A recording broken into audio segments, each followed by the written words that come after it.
This is LBC from Global, leading Britain's conversation with James O'Brien. 3 minutes after 10 is the time. Vinny's been in touch already. Try not to ostracate your listeners with your opening monologue. Who should get that word? Get it in the dictionary by this time next year. What do you think our main interest is in the mornings that we spend together? Well, if you had to sort of pick themes, you know those word clouds that you see sometimes. Like I say something and then they assemble all the responses that you have, and then the biggest responses are the biggest words in the cloud. So usually they do it with the name of a politician. So, you know, you might say a politician's name and it would come up as trustworthy or dishonest or racist, or I wonder who that one could be. Or so a word cloud. What would the word cloud be for the things that we talk about on this show? I honestly don't know. But I'm fascinated by, and this will sound a little bit odd, but bear with me. I am, and I think you are as well, really into Kidderminster, says Paul. That would not be the main theme of discussion on this programme, mate. I'm fascinated by the number of different countries that we live in while living in the same country. The older I get, oddly, because I think it's supposed to happen the other way around, the older I get, the more clear it is to me that we live in a million different countries. And I'm talking about experiences, which of course inform opinions, but it's not about opinions. We know there are millions of opinions out there. But experiences, the lives that we lead, despite a sense of commonality, despite calling ourselves by the same names, British citizens, British residents, whatever it may be, we live, I mean, arguably, lives that are as different today as they would have been hundreds of years ago when we had feudal systems, or we had oligarchies in place, and we had kids going up chimneys and people dying of hunger. It's not quite as big now. But goodness me, it's nowhere near as small as it should be, is it? That gap, the gap between people. I don't even want to say haves and have-nots, because I'm even thinking about the gaps between the armies of have-somethings, people who are okay, people who are not desperate or deprived, but who live entirely different lives from people both above and below them in the sort of on the ladder of life. And I don't know if you were listening. I can't even remember when it was, but in 2012, I remember that there was an article published showing life expectancy on the tube map in London. A version of the tube map was produced to show how life expectancy varies from station to station. The length of time you live being measurable and visible according to where you lived that life. And obviously, this is not about geography. This is about deprivation. It's about a concentration of the population in areas of mean or average income. There's a 20-year, this was in 2012, a 20-year difference in life expectancy between those born near Oxford Circus in central London and those born on the outer reaches of the Docklands Light Railway, so heading out into the east of London. But 20 years. That's incredible, right? Of all the things we talk about, what could possibly be more important than the length of life you live? Well, answer James, quality of life. But the two are almost inextricably entwined, aren't they?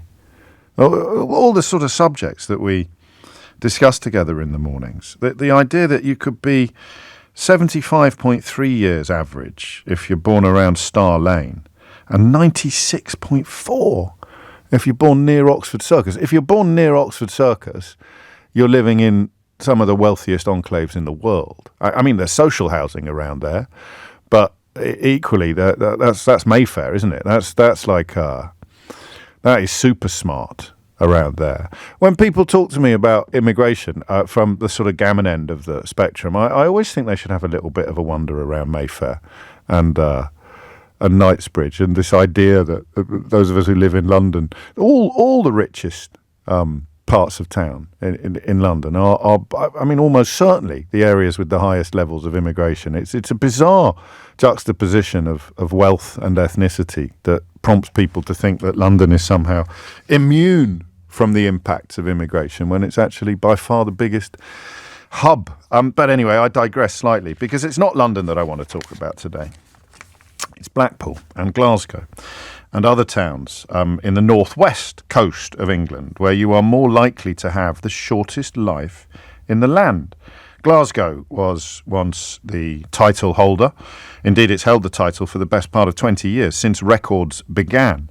But analysis today of the Office for National Statistics data found that a man born in Blackpool, two things are interesting here. A man born in Blackpool could expect to live for 73.14 years, which is fewer than a decade ago. So his life expectancy has actually got shorter. Not only that, it's 6 years below the national average. When you move into the highest categories, you're looking at gaps, as I said, of in the region of 20 years. You're born in the wealthiest or the healthiest. Is it? And are they completely interchangeable, do you think?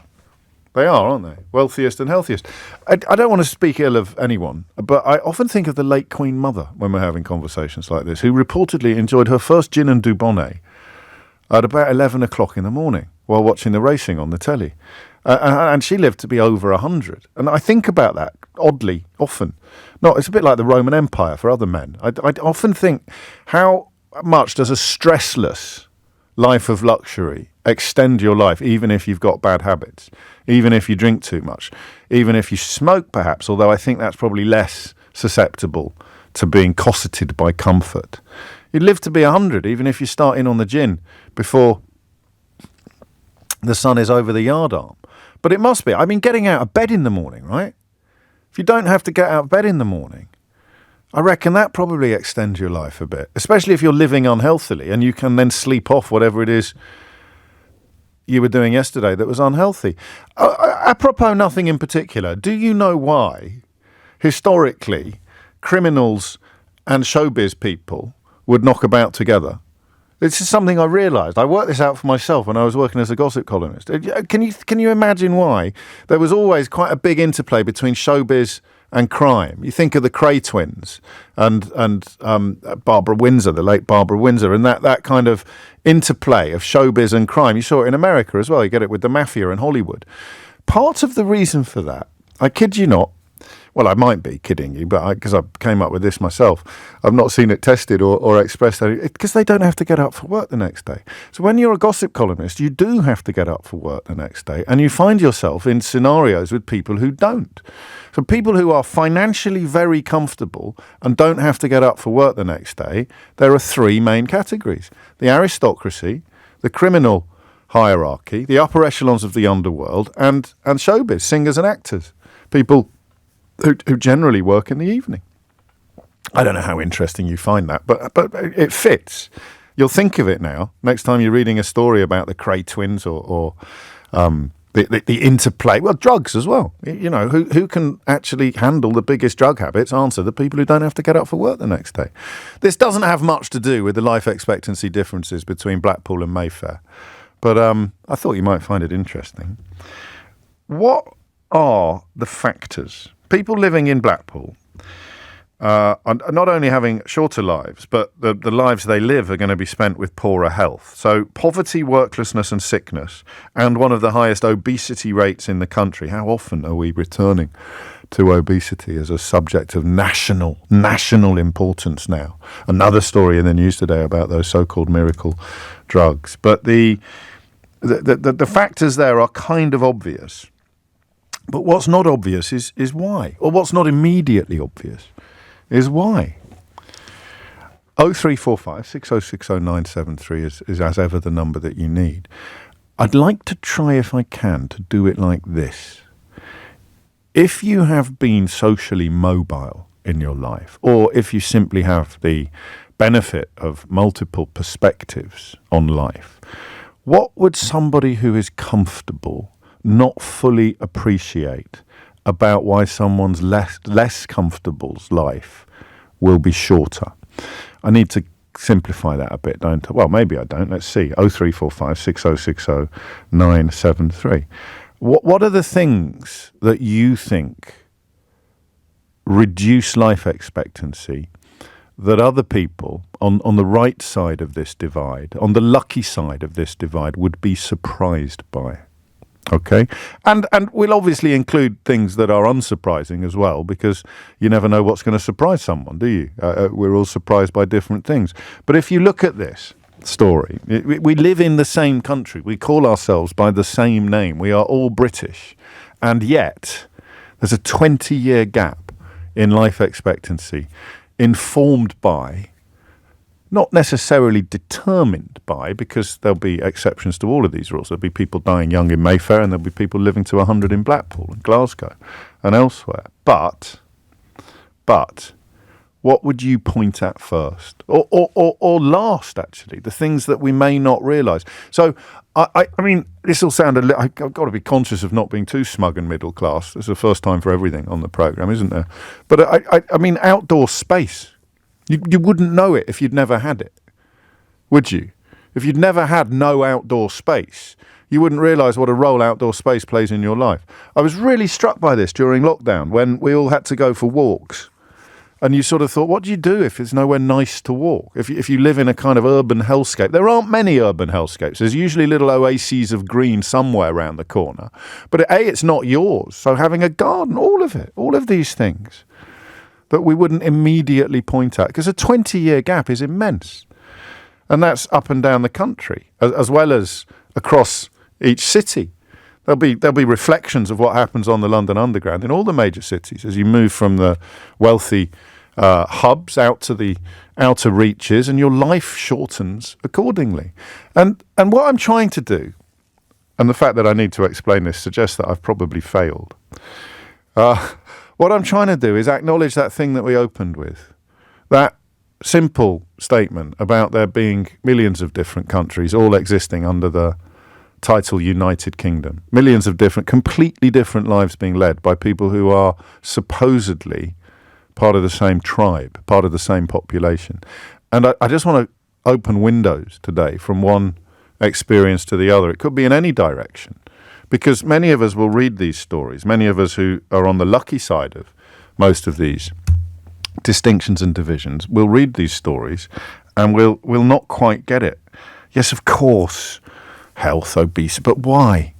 You would think, if you were, and this might be a little lazy, but you'd think the more money you had, the more likely you were to gorge yourself or live unhealthily, because you don't have to worry about consequences. You can pay for anything. But, of course, that's not true. It was possibly true in the olden days with things like gout and obesity. It would be a sign of wealth, wouldn't it? But not anymore. So things change all the time.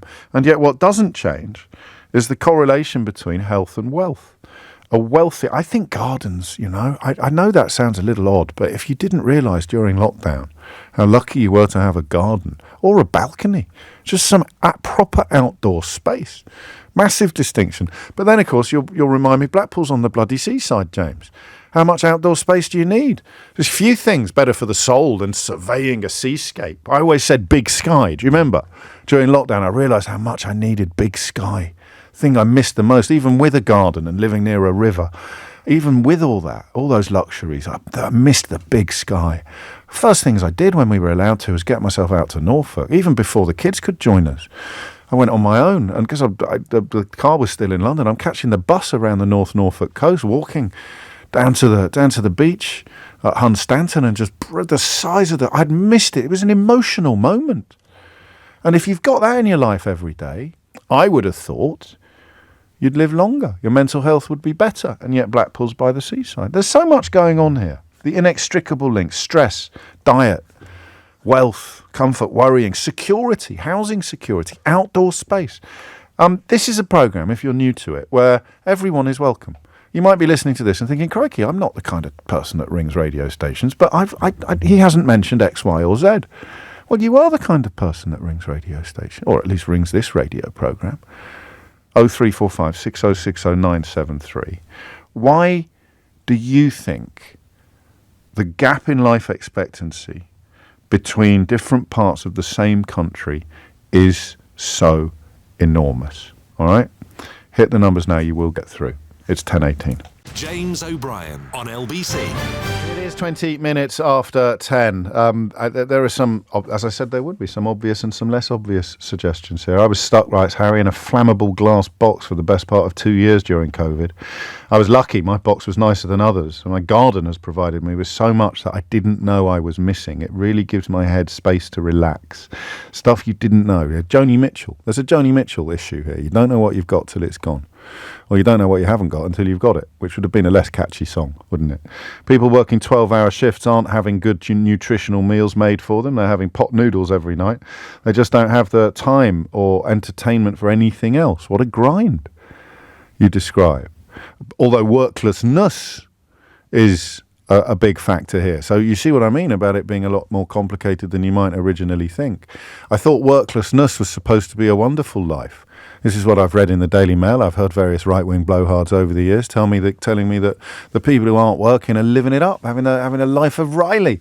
So why are they dying young, or younger than people in work? 21 minutes after 10 is the time. Did I ever tell you about the bloke at school who had to go to hospital because he ate so many pot noodles? It sort of clogged up his insides, and that wasn't a position of poverty by any stretch of the imagination. Becky's in Brighton. Becky, what made you pick up the phone? I don't know how I can follow some pot noodles. It's horrible. His insides turned to plastic. Anyway, sorry, I digress. Hi, James. Hello, Becky. So this is a thought that's very, very prescient for me. Yeah. About 18 months ago, through a sort of domestic incident, I was made very suddenly overnight homeless. Oh. And my mind just boggled. I couldn't believe the difference in having to live in sort of, temporary accommodation and being moved around amongst people who thought that was normal. Where were you before? Give us, if you can, a snapshot of what the life you left was like. So, I mean, as I would see it, pretty normal. Yeah. Sort of working, 4-bedroom house. Sort of both partners out to work. Yeah. Got my car, got my kids, and then overnight, none of that. One room, a plastic chair, a fridge, a bed, and that's it. And coping when you have so little around you, so little amenities, is so difficult. I mean, people say, oh, they should just do this. If you've got no electricity, for example, and your children are asleep, and you can't go out to the shop to top up the card, that's really difficult. So you have to all huddle up, and then one person gets poorly, and then you have to take time off work because one of the kids is poorly, and then you've got one sort of hob to cook things on. So yeah, of course you're going to order a takeaway, and then you haven't got anywhere outside to go, and which you can't afford. Outside. No, well, I mean, I could obviously because I'm working, but lots of people can't, and then you get looked down upon. And a lot of the mums that I met along that journey have been in this situation their entire lives.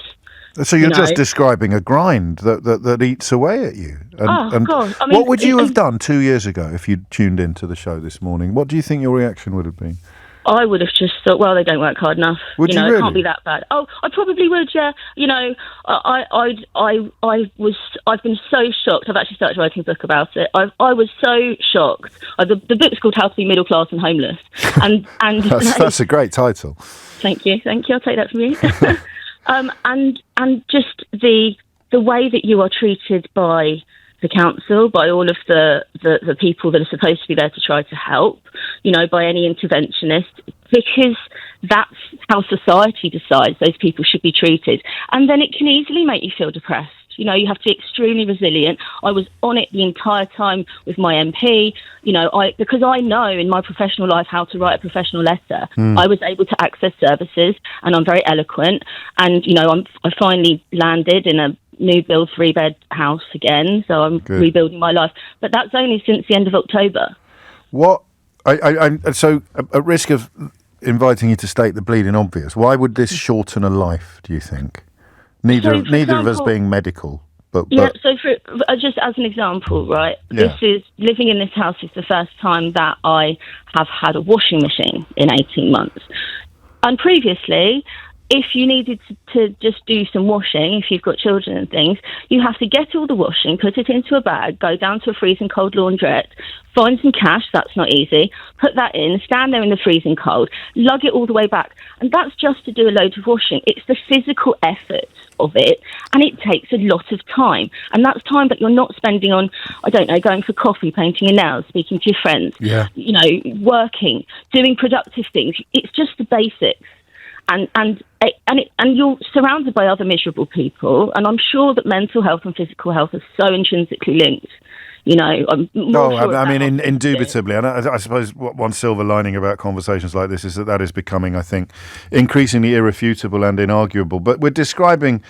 It's like the burden that you carry. There's not going to be a scientific formula. There'll be something. We always remember the stories about my granddad smoked 40 Woodbine a day and drank half a bottle of scotch for breakfast, and he lived to be 212. There are always going to be anomalies and exceptions. But if we're talking about the general rules, you're describing the weight of a burden and a life being an exercise in carrying a burden, and therefore the heavier the burden is, the sooner you're going to conk out.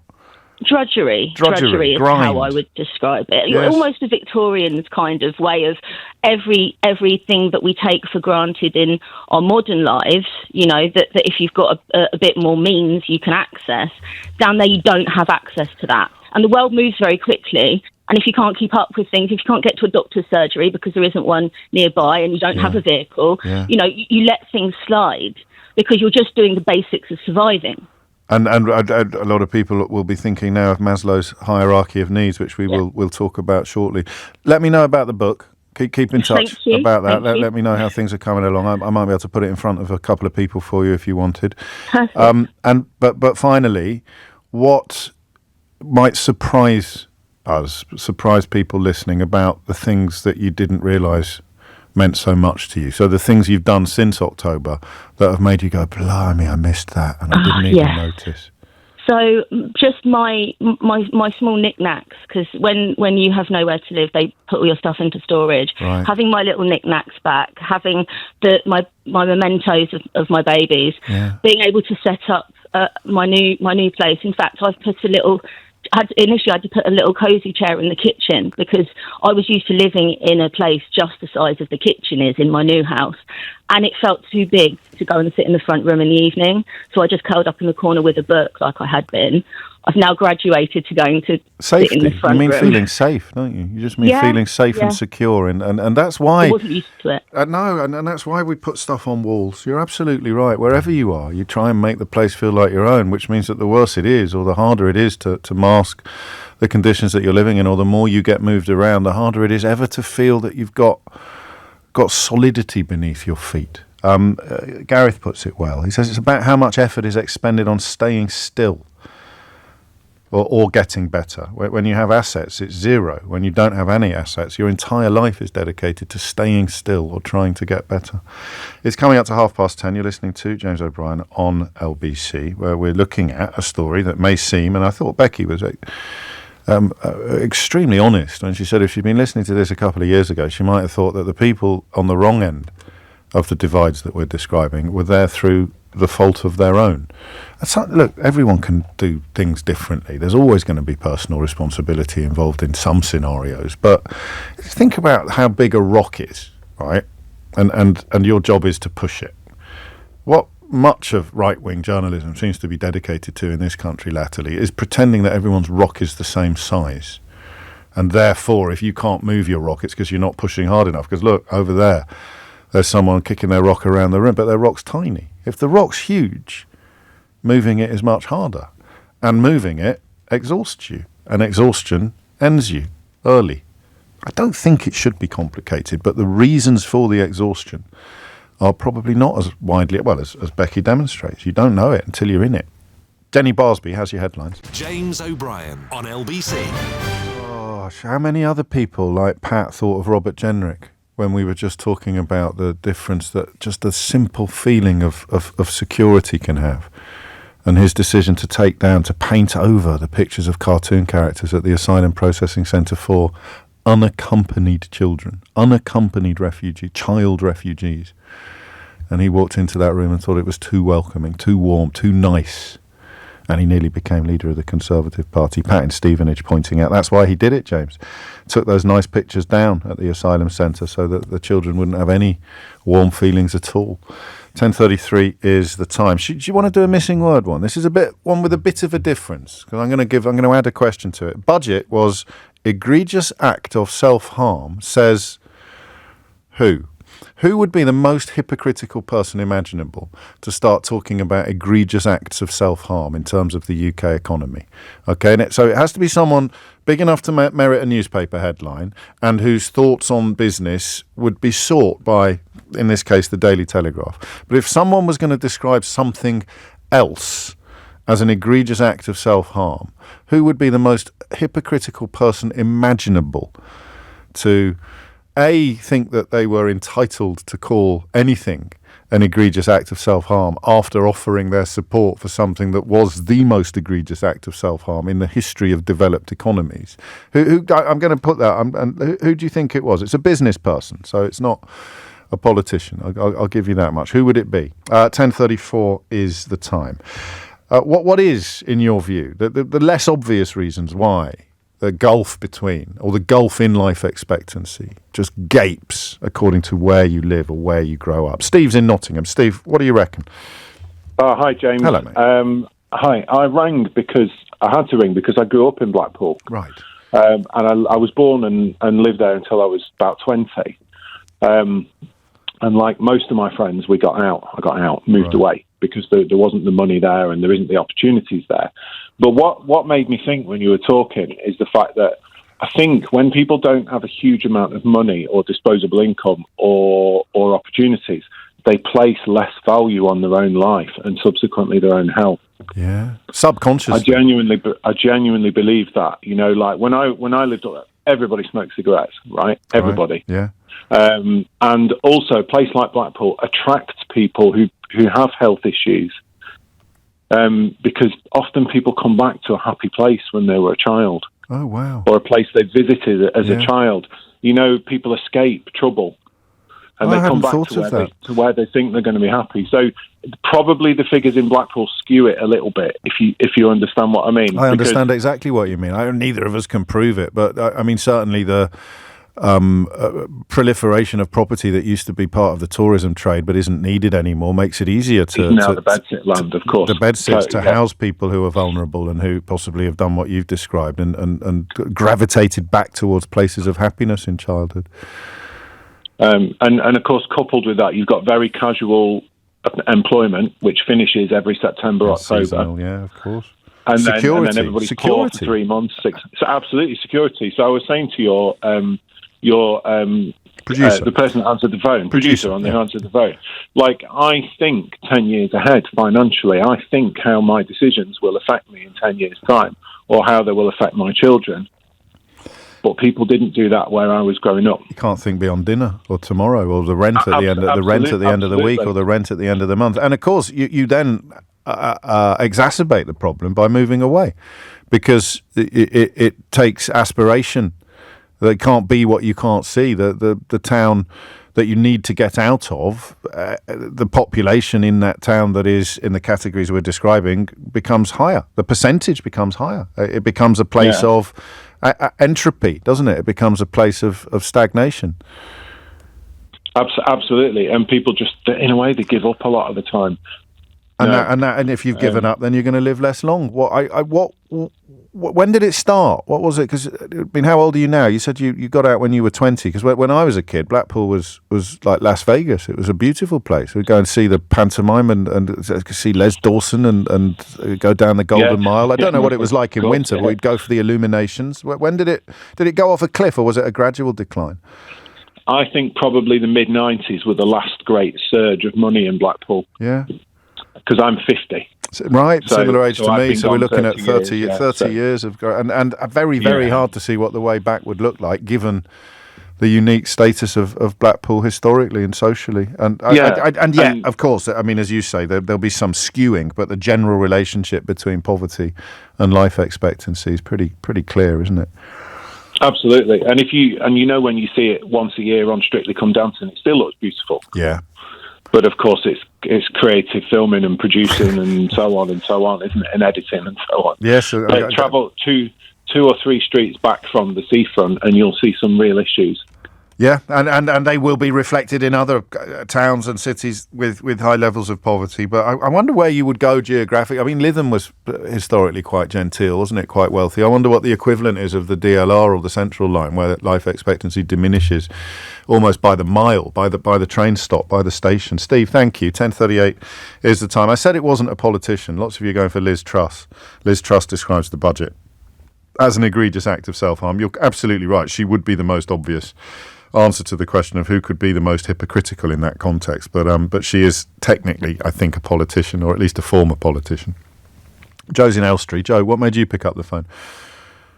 Oh, hi, James. Hello, Joe. This is such a complicated issue, and there's so many factors. And I think all the factors that you've listed, I think, are absolutely relevant. But from my own life experience over the last 5 years, moving from northwest London to Hertfordshire and having more access to nature, grounding and earthing, and being around nature has a remarkable effect of just making you feel better and lighter and clearer-headed. You sound incredibly calm, oddly. I don't know whether that's your normal demeanour, but there's something as you were speaking. I was just struck by the calmness in your voice. And I don't know if you heard that farmer ring in a couple of weeks ago, but if I had to plot levels of anger and fury, he'd be at one extreme and you'd be at the other. You do sound very, very chill. Well, what he needs to do, if he's on a farm, it's silly. What he needs to do is get out every morning barefoot and put his bare feet on the earth. And I do that every morning, and I did it this morning. And when you do it just for 10 minutes, and what changed my life was watching a documentary called Earthing. Go on. Where when you do this for 10 minutes and your soles of your feet are on the earth, the inflammation in your body starts to dissipate, and the levels of calmness that come over your being is quite incredible. And we are physical, mental, emotional, and dare I say it, spiritual beings. Yeah. And when we're in contact with the natural earth, there's something that comes over you where you think your mind stops thinking and you just start being, and you forget about work, you forget about the argument yesterday. And in Japan, I was speaking to your producer, they do something called forest bathing, yes, where they go out into the forest and they just feel lighter. And the actual science that's coming up from this is really interesting now, and it's all linked to metabolic disorders and cell voltage and negative ions in the body. And when you're forest bathing or your feet are on the natural earth, the cells in your body become negatively charged. When they're positively charged, there's more inflammation in the body. This leads to more cell death. Earlier cell death, well, you develop cancer and disease. Gosh, this is now. Hang on, I'm wary of the actual scientific explanations, because neither of us are qualified to properly examine them. But what you describe as conscious decisions would also be unconscious benefits. So people who have access to woodland, people who have access to outdoor space and are absorbing the benefits of it without actually giving it a name or having a conscious decision to do it is deeply pertinent to the conversation that we're having. Because if you live on the 24th floor of a tower block with no real green areas anywhere nearby, or the ones that are either not safe or not very pleasant, you can't do the things that you're describing. Yeah, well, that's exactly the point I made to your producer. If you're on a tower block in the city, you don't have access to green space. You're in a concrete jungle. You're bombarded by EMF all day. People's minds are scrambled. Their stress levels are high. And when I moved out to Hertfordshire, and there's a bit more space, I see greenery. I'm not even sometimes in it, but because I see it, you feel it has a natural calming, and you feel it. And I say we are electrical beings. And that's what you're referring to, electromotive force, as opposed to EMF, the band from Gloucestershire who came to prominence at the beginning of the 1990s. Just for the avoidance of doubt, I buy a lot of what you say. I really do, and I think for the purposes of the conversation that we're having, it's the unconscious that's more relevant than the conscious, and the luxury as well, Joe, as you'd acknowledge, of being able to make these decisions, of being able to move to Hertfordshire. Becky made it pretty clear that when your destiny is in the hands of others, the authorities, then you don't have that agency. And agency, there's a word we haven't used yet. Agency must be a life extender as well, right? The idea that you have some control over your destiny. Joe picks up on this point. He writes, I think it's the difference between a life of comfort compared to a life of graft and stress. You can work very hard, but still have comfort and luxury in your life. But you can work very hard and have no comfort or luxury in your life. It's down to the simple things, says Joe, like being warm, having the heating on, the food that you can eat, the size of your house being big enough for the whole family, says Joe in Rayleigh, which takes us back to Maslow's hierarchy of needs, that it's like a pyramid for happiness, if you like, for healthiness. You can only move on, you can only move up the pyramid when you've filled in the level below. So you start with your physiological needs. The most basic human survival needs would be food, water, rest, sufficient rest, clothing, shelter, health, and reproduction, actually. Although, obviously, that's probably the least important in terms of your personal health and happiness. But in terms of the species, it's kind of crucial. So that you can't move on to safety, which would be protection from violence, protection from theft, emotional stability, well-being, health security, financial security. You can't start thinking about that stuff until you've dealt with the basic needs, with the food, water, rest, shelter, clothing.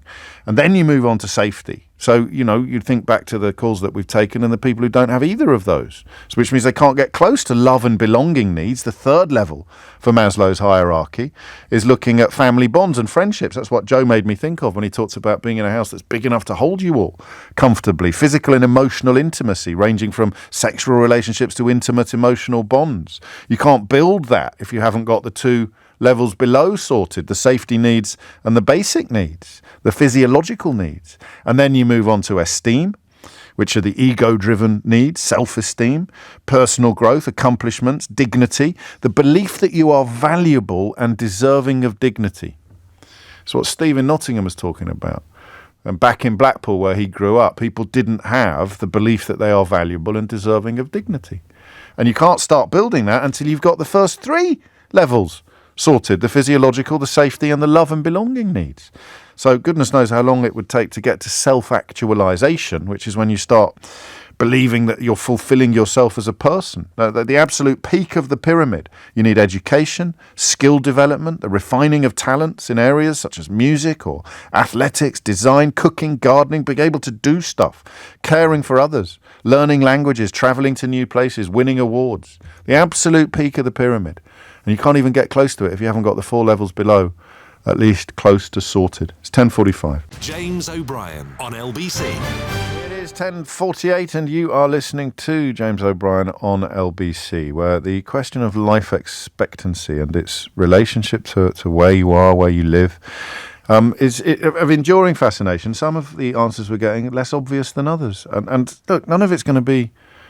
Well, Maslow's hierarchy of needs is a theory. It's an idea, a very compelling idea, a very compelling theory. But there'll be plenty of people who operate differently. We're just looking at the generals, the generalizations, and generally speaking, you can understand why your life would be shorter if you were stressed. And if you were stressed, you would eat less well. And if you eat less well, your life will be shorter for physical reasons, even though the reason why you're eating less well began with mental reasons.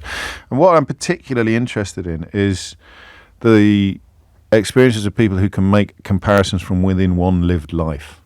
You see what I mean?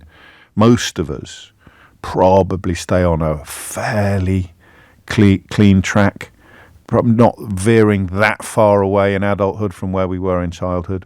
That's why Steve was so interesting, describing how a lot of the people he grew up with in Blackpool wanted to get out and did.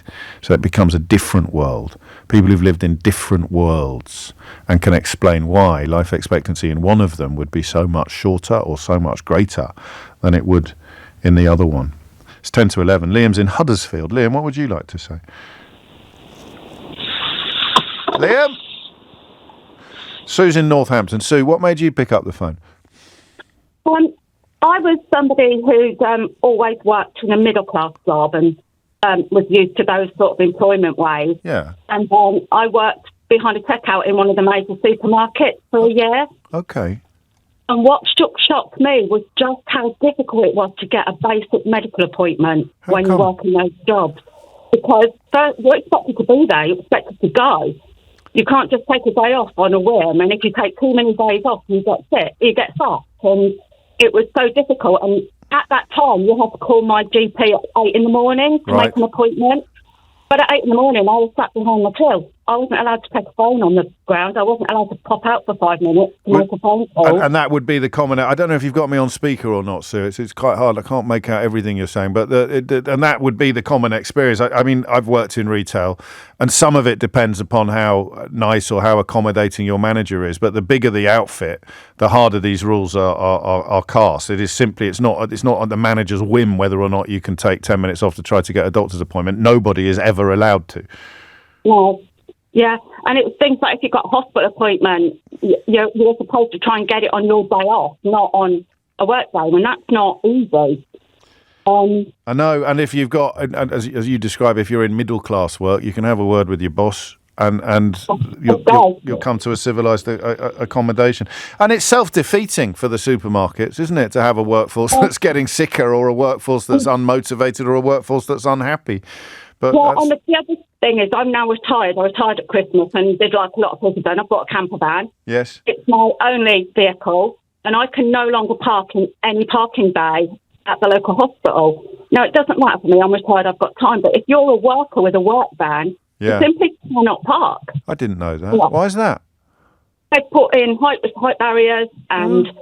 I don't know how relevant that is to the bigger picture that we're discussing, but it's a right pain in the proverbials for the people who are directly affected. Well, yeah, if you've only got a van and you're a builder and that's it now, then the fact that you can't park up at the hospital does matter. These are, I said little things, didn't I?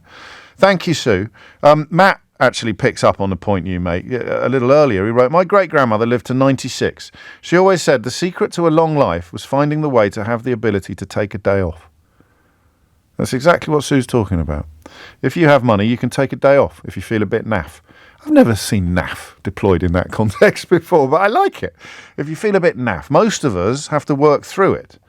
And that can make problems that start off very, very minor exponentially worse, which is what I meant when I was talking to Sue about it not being in the interests of the supermarket to crack the whip in the way that she describes. And that's a really good example of what I was talking about earlier, about windows and worlds, because a lot of people listening to this will be like, God, how can anyone be surprised to learn that? And for the record, I'm not shocked to learn what Sue told me. But if you've only ever worked in fields that she chose to describe as middle-class jobs, and we all got a vague idea, a rough idea of what she means by that, you've never really known what it is like to not be able to take half an hour out of your day to phone the doctor's surgery, or even to take a morning off to visit the doctors. It's not as if you're going to be doing it every week, but you can't even do it on the very rare occasions where you would really like to, because you've got that weird Victorian work approach, management approach that is deployed,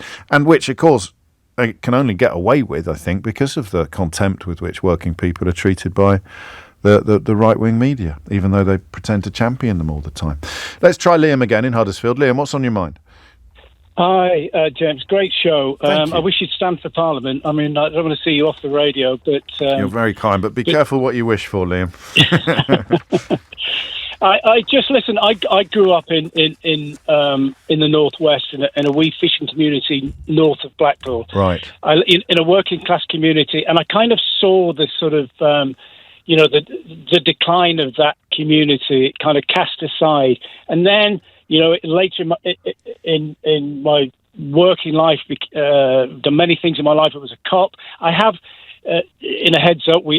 I've spoken to you about this in the past, but I. As a detective working in London in a sort of within a niche area of policing, in covert policing, I then worked and lived in these communities, working class communities, and saw it from a kind of, albeit I was there by artifice, but saw. So you're in it and not in it at the same time, in a way. Absolutely, yeah, absolutely, and which then, in the fullness of time, caused me some difficulties, and had to sort of address that. But I just wanted to say it's kind of what, for me, in my life experience, all I've ever known as a working class man is, which my wife takes issue now, is I'm now married to a doctor, and that's interesting, who tells me I'm in muddle class. Well, if I am in muddle class, it's still the kind of what I want to say is it's still about the journey and about those, you are who you are. And we, at some time, it seemed to me in my working life, I noticed that it wasn't about kind of lifting people out of the situation that they were in. It was about lecturing them. It was about telling them where they were getting it wrong.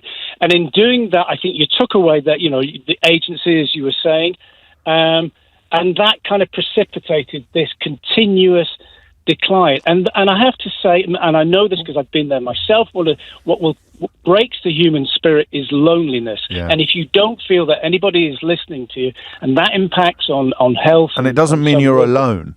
That's a point that we often miss. Ben Kentish wrote a very powerful piece about this in the newspaper earlier this week. It doesn't. Loneliness is, you can be in a room full of people and be lonely. You can be in a family and be lonely. It's the sense that your needs aren't being met that creates the sense of loneliness, which brings us back to Maslow, actually, to that hierarchy. And no one knows, and you don't know who to talk to, and that just saps at your soul. We're talking about soul today, aren't we, in a way? Life expectancy is soul. I think we are. It saps at your soul. Your soul diminishes, and when you run out of soul, you run out of road.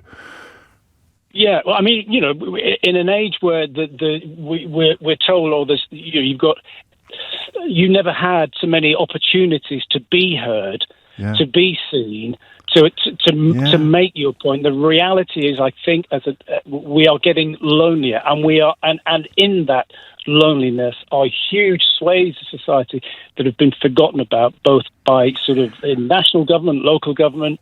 Which brings us to the speech, actually, oddly, that Keir Starmer is set to deliver, I'm told now, shortly around the 11:15 mark, so we'll continue with this conversation for a little longer after the news, but a far from perfect start for Keir Starmer, but if you want to distinguish him from previous governments, he is at least speaking to some of the subjects that Liam picks up on, the need for improvement in community, this idea of having named police officers and contactable police officers. Very easy to be negative about that.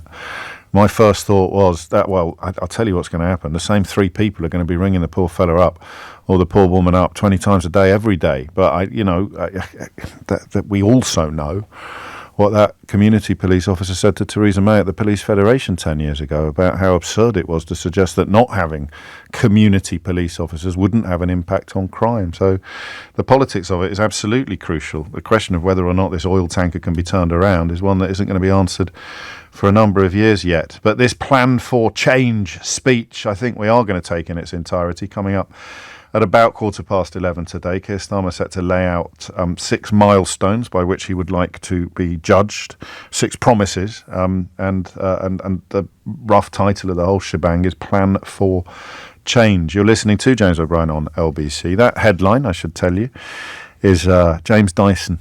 I listen, there comes a point. I guess Elon Musk is the best example of this in the world. But when you read history books and you sort of think, what was it like to be Henry VIII? What was it like to exercise such extraordinary power with absolutely no requirement ever for self-examination? You get it a little bit with columnists. I told you there was one yesterday blaming obese children on their parents without mentioning that she has written about her own weight problems for most of her career and only solved them as a consequence of taking one of these wonder drugs. But that you don't need to be self-examining if you're getting paid to be vile to strangers. But James Dyson describing the budget as an egregious act of self-harm. The man who told everyone to vote for Brexit and then up sticks to Singapore. Absolutely breathtaking. As the consequences of what he told everyone would be brilliant get dealt with, he's attacking the government, trying to deal with the mess that he helped to make. James O'Brien on LBC. It's 3 minutes after 11. Speech from the Prime Minister. Big speech. Biggest probably since the last big one. If I say with full confidence, it's the biggest speech since the last big speech that Keir Starmer has delivered. But I thought we'd listen to it in its entirety for 2 reasons. Number one, it's Mystery Hour today. So if it sort of changes the energy of the programme, it doesn't matter because Mystery Hour kicks off at 12 and will be golden. And number two, I sense a sort of an air of change, or I sense some change in the air, not just because the speech is called Plan for Change, but the shock of government seems now to be subsiding, some terrible missteps some of which should have been foreseeable, some of which shouldn't. But the big test of Keir Starmer is going to be the impact that he has on the country, the changes that he makes to your life, not the sort of empty promises to make life worse for people you've been persuaded not to like, whether they're crossing the English Channel in small boats or whether they support a different football team from you. We've had the best part of 8 years of politics simply designed to paint targets on other people's backs and then encourage half the population or just over half the population to throw abuse at them. Starmer can't do that, and the question of what he is going to do and what he can do is yet to be answered, which is why I thought that it would be interesting to listen to the speech in its entirety. Time for a few more calls, though, on this question of life expectancy and geography. And it's been brilliant, this. In fact, it's so good that Darren is going to get the wife to listen to it later on. How do I know that? Because he told me. Absolutely fascinating conversation, James. I'll get the wife to listen later on Catch Up. Well done, mate. Yes, you can listen to, and rewind and pause live radio on Global Player on Catch Up. Her old job would never let her call the doctors on company time, let alone listen to LBC. If that's not a resignation issue, I don't know what is. Unless, of course, she was an air traffic controller, in which case I think it's perfectly reasonable not to have LBC on in the background. But otherwise, I think it should be a contractual requirement. Speaking of which, if he's listening, thank you to Paul in Greggs for the mince pie yesterday. I can't remember whether they had our LBC on in the background or not, but I'd like to think so because he'd picked up parts of the programme. 11:05 is the time. Aaron is in Farnham. Aaron, what would you like to say? Hi, James. Thanks for taking my call. Hello, mate. Hi, thanks. So I work as a financial advisor. Oh, yeah. And one of the things in which, when we sit down with people, is that we have a discussion about what their future looks like. And most people don't really understand what that's going to look like. And one of the things we say is that we need to plan till the age of 100. And people look at me like, why'd you say that? It's like, well, there's a 1 in 4 chance that you'll live to 100. Wow. And yeah, it's quite shocking that, and some people don't realise they need to put enough money away for the future. I mean, just by dint of consulting a financial advisor, you're on the right side of the luck divide, aren't you? You're not going to be worrying about how you're going to eat tomorrow night or pay your rent next month. Well, that's the thing. It normally happens because there's been a life event. Either someone's been sick or someone's inherited money or there's been a death and that sort of thing. And one of the first questions we ask is, what does money mean to you? Really? Yeah, and it can reveal a lot about a person, and it normally comes down to the word security. Yeah. And you asked the question 3 times in 3 different ways in order to get, what does security mean to you? Sounds like one of my monologues, that, Aaron. So I had no idea it was a transferable skill. I could be a financial advisor, asking the same question in 3 different ways. And what does it mean to people? What is the most common answer? Well, and that's when you find out what money was like growing up and where they're at the moment. And then if they don't really reveal the answer, you go, do you worry about money? And that can tell you a lot about how they see the future. So if it's paying the rent at the end of the month, or, I'm too sick to work and that sort of thing, that's got one way to look at it, compared to the luxury clients who live in Mayfair, and they're saying, let's invest 100 grand because it's kitchen sink money. And it's the vast difference to look at people and how they see their lives. And I think that is the way in which people see life expectancy. And that's such a good illustration of what I was saying about all the different worlds living under the same land, isn't it? Because choices, if you added choices to security, that's what money is. Choices and security. Yeah. No, you're right there. But yeah, I just wanted to call in. What is it for me to provide for my children? So it's the choice. To provide for them beyond your life. Do you think about how well set up they're going to be when you shuffle off this mortal coil, and hopefully you'll be one of the 1 in 4 who make it to 100, Aaron? Yeah. So I grew up in South London in Croydon, and all we ever wanted to do was move the other side of the A3. That was to us the most important thing, and I managed that when I was 22, 23, and I met a doctor, and we've now moved out to Farnham. Right. Because of what that guy said earlier about earth and earthing yourself is such an amazing thing to be able to see grass, and when you don't have that, it's if you were minded to, you could almost feel that life expectancy extend with the access that you have to to the mental balms that we've discussed on the programme this morning, earth and nature being one of them. Although, there are great things about living in towns as well, but choices, that's the point, choices and security. If you had to really boil it all down to what are the differences, why is life expectancy so different? Because if you've got no choices and no security, you're going to die sooner. The more choices and the more security you've got, the longer you're going to live. Apropos nothing in particular, although I did mention that I often think of the late Queen Mother when we're having conversations like this, because of reports that she enjoyed her first gin and dubonnet of the day at about 11 o'clock while watching the racing on Channel 4. Princess Margaret's morning routine was shared by the journalist Craig Brown, one of her biographers. She died at 71, which was actually less than the average female life expectancy at the time. But she smoked, you see. So I think smoking is probably the deal breaker when it comes to the points I was making about having long lie-ins and not having any stress and not having to go to work. But her morning routine is extraordinary. She'd wake up at 9 a.m. I aspire to this without the chain smoking. She'd wake up at 9 a.m. She'd have breakfast in bed, and then spend 2 hours listening to the radio, morning mom, or reading the newspapers, which she invariably left scattered on the floor, and chain smoking. So she'd spend the first 2 hours of the day lighting one fag off the other, although I very much doubt she described it in that way. She'd then have a bath, which had been run by one of her ladies' maids. She'd spend about an hour in the bath and then sit at her dressing table when her hair and makeup would be attended to. She'd put on clean clothes. She never, ever, ever wore clothes twice. They'd be clean. She didn't throw them away. So always her clothes would be cleaned, having been worn once. And then at 12:30, she'd make her way downstairs for a vodka pick-me-up, just to take the edge off. At 12:30 and at 1 p.m. she'd sit with her mum, the late Queen Mother, for a 4-course lunch every day, served in an informal manner from silver dishes. Can you serve something in an informal manner from silver dishes? I don't know, but I'll try. With half a bottle of wine per person, fruit, and half a dozen different varieties of native and continental cheeses. Just in case you were wondering. Robert's in Bath. Robert, what made you pick up the phone?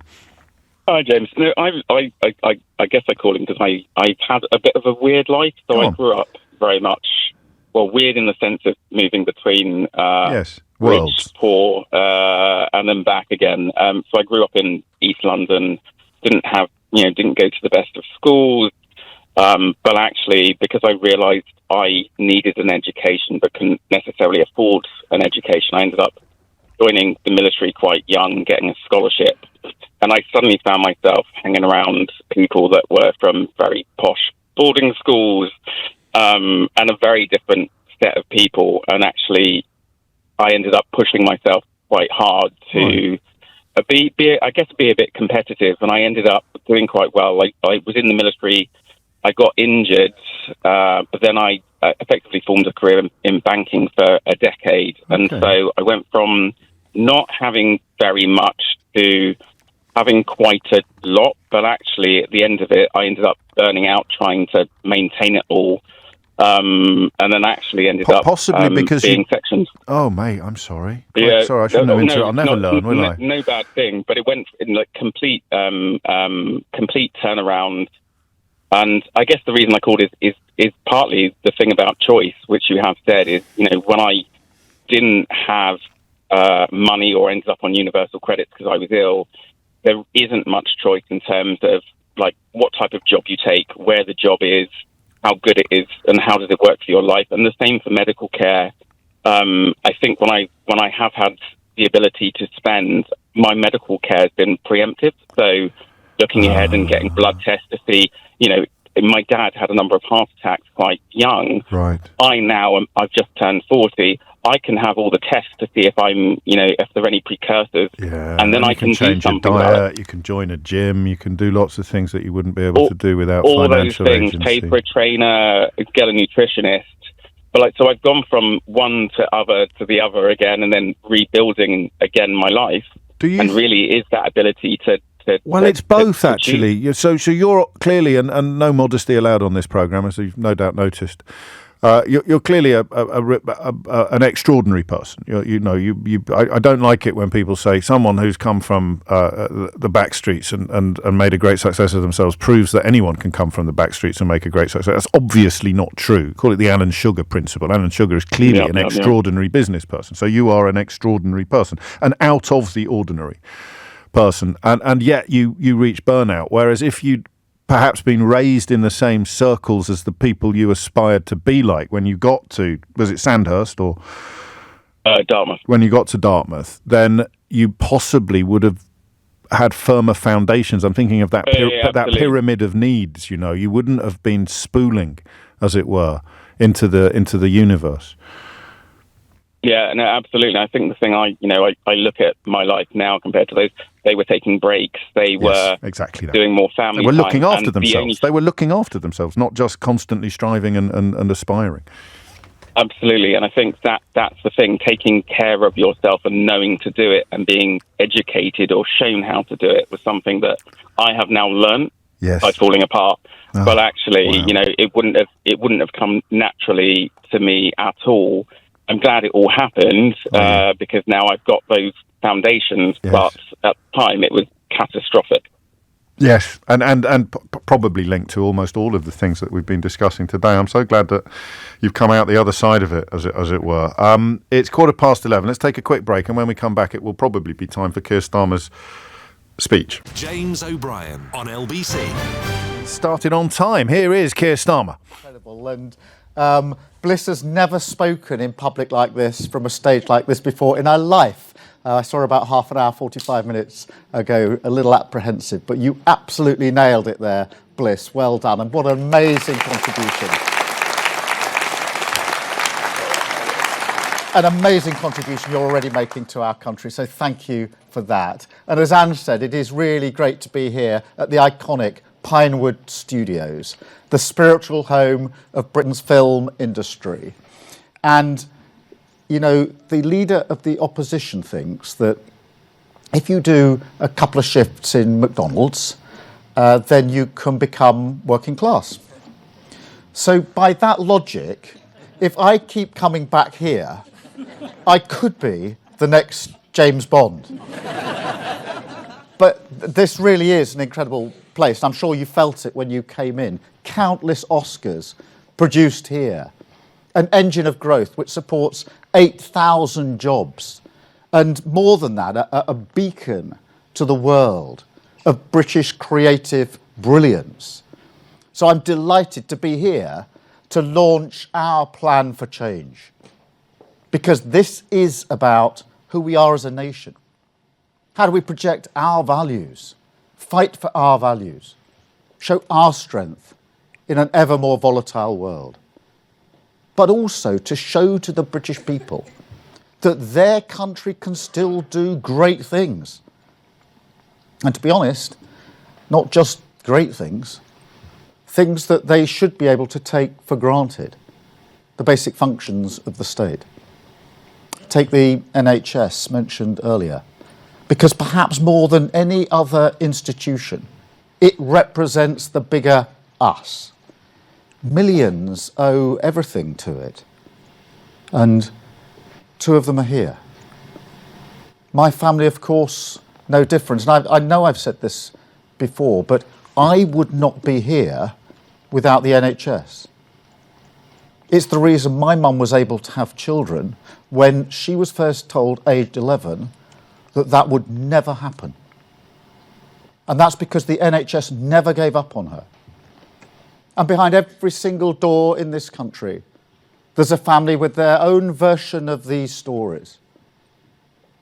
And yet here we are. The NHS, even the NHS, losing the trust of the British public, record dissatisfaction, unable to provide the timely care and dignity that Britain relies on, a precious contract between the state and the people, broken by public services in crisis, unable to perform their basic functions, broken by an economy that leaves millions working harder just to stand still, and broken by politicians who promised change and never delivered. Broken, but not beyond repair. Because one thing the British people do know in their bones is that this is a great nation. No matter how tough things are for their family and their community. They know that. And they're right. Because they recognise it in themselves. After all, in the last 14 years, they tightened their belts when they were told, we're all in it together. They closed ranks to defeat a deadly virus, and they never once wavered in their commitment to stand with Ukraine. And all they asked for in return was a government to meet them halfway. And there's hope in that. The hope of a government finally able to match their ambition with a credible plan for unlocking their potential. A great nation rediscovering it can do great things, renewing that contract with the people, delivering the change that they voted for.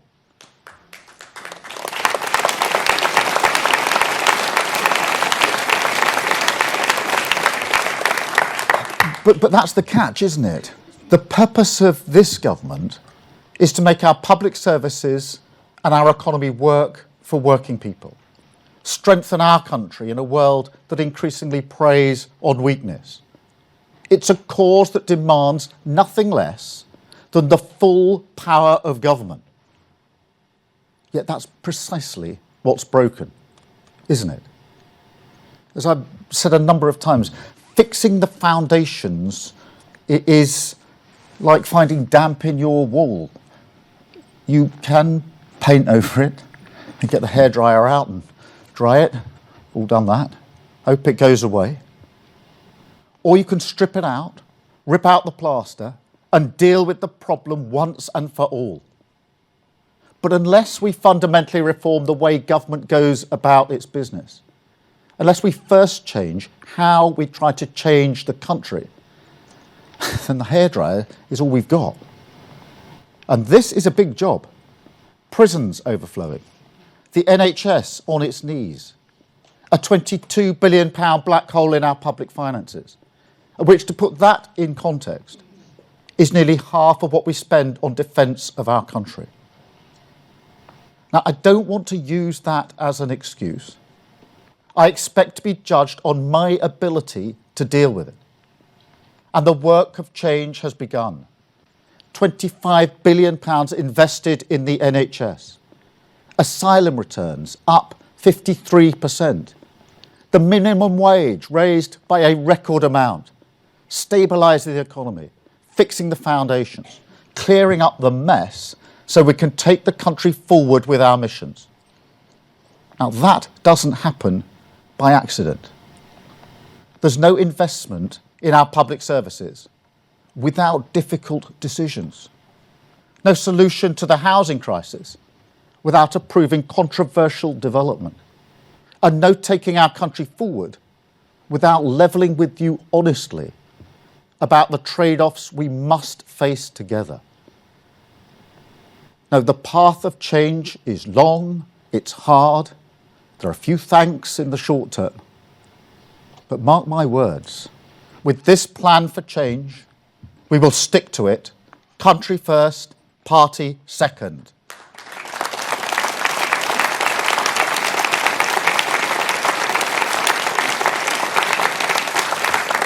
So in that country first spirit, we change our plan, a plan for change, a plan that does two things at the same time. First, it doubles down on our national missions, a strategy that, for all the turbulence of the world around us, has remained robust since we published it nearly 2 years ago. A strategy that will give the government and the nation, whether in calm or choppy waters, the stabilising certainty of the clear destination, guide us towards a decade of national renewal. Yes, some will say, we've heard these missions before. Where's the rabbit out the hat? In Westminster, they always say that. But I make no apologies for sticking to our plan, and no apologies for fixing the eyes of Whitehall, not on the distraction of Westminster, but on the long-term good of our country. However, to drive those missions forward in this Parliament and show our progress towards them, today we publish new milestones, measurable milestones, that will also give the British people the power to hold our feet to the fire. Because that accountability, that is part of how we shift the focus in Westminster towards long-term change. Second, our plan commits Whitehall to mission-led government, an approach to governing that won't just deliver change, but also change the nature of governing itself, fix the foundations and find new tools for the job. Make no mistake, this plan will land on desks across Whitehall with the heavy thud of a gauntlet being thrown down. A demand, given the urgency of our times, for a state that is more dynamic, more decisive, more innovative, less hostile to devolution and letting things go. Creative on the deployment of technology, harnessing its power to rethink services, rather than replicate the status quo in digital form. Artificial intelligence is particularly crucial here, an unprecedented opportunity for this country. We are strong already, and we must become stronger still. And we must also tear down the walls of Whitehall, let the nation in, a state that builds its capacity through partnership, rather than viewing itself as the only source of expertise. Because ultimately, mission-led government is a plan for the nation, a partnership. Businesses, charities, campaigners, unions, investors, England, Scotland, Wales and Northern Ireland, the people of these islands, all pulling in the same direction, all focused on taking our country forward. Because at the end of the day, we all have a stake in change. We all look forward and see the same horizon. We all feel the burden of where we are as a country. The contract which must be repaired is ours. And that requires change. So this is our plan. It begins, as we set out in our manifesto, with strong foundations: economic stability, national security, border security. Those fundamentals never change, and we will never risk them. That's the argument we made and continue to make about the values of a changed Labour Party, serving the real concerns of working people. Not changing the conversation, not walking away or talking down to them. And that's not just about immigration. But as ever, that shows the argument. Take these statistics that were published last week, which revealed with total clarity how the Tories lost control of immigration, opened the borders deliberately to cover up the extent of their economic stagnation. Zero regard for the damage to trust in politics. Absolutely unforgivable. Now, this government will reduce immigration, legal and illegal, because that is what working people want. And not just on migration itself, also the way that they want the economy to grow for them. That is absolutely the change that we promised at the election. And we're not hanging around. We're clearing the asylum backlog, processing thousands more claims than when we came to office, returns of foreign national offenders up 29%, on track for the highest overall number of returns for 6 years. That is what dealing with the problem seriously looks like. A much more meaningful deterrent than spraying taxpayers' money up the wall or the ridiculous Rwanda gimmick. And then, on those strong foundations, we rebuild Britain with our national missions, driven forward in the harsh light of accountability by the milestones for this Parliament.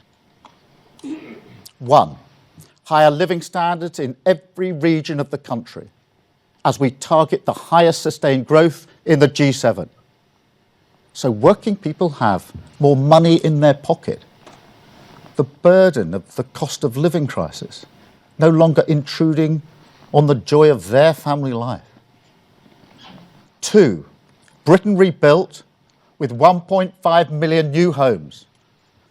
So the security I enjoyed when I was growing up, the base camp aspiration of home ownership, doesn't move further and further away from working class families like mine. 3, safer streets, more police on the beat, stamping out antisocial behaviour in every community. Because nobody should feel insecure in the streets that they call home. 4, the best start in life for every child, with a record proportion of 5-year-olds starting school ready to learn. Because it's a scandal, an affront to the British value of equal respect, if we do not give every child, whatever their background, a fair chance to succeed. 5, clean power by 2030, homegrown British energy, making our country more secure. So never again can a tyrant like Putin attack the living standards of working people. And 6, waiting lists in our NHS cut. The 18-week target from referral to treatment finally met. A symbol of the NHS back on its feet, facing the future, dignity and care restored to millions.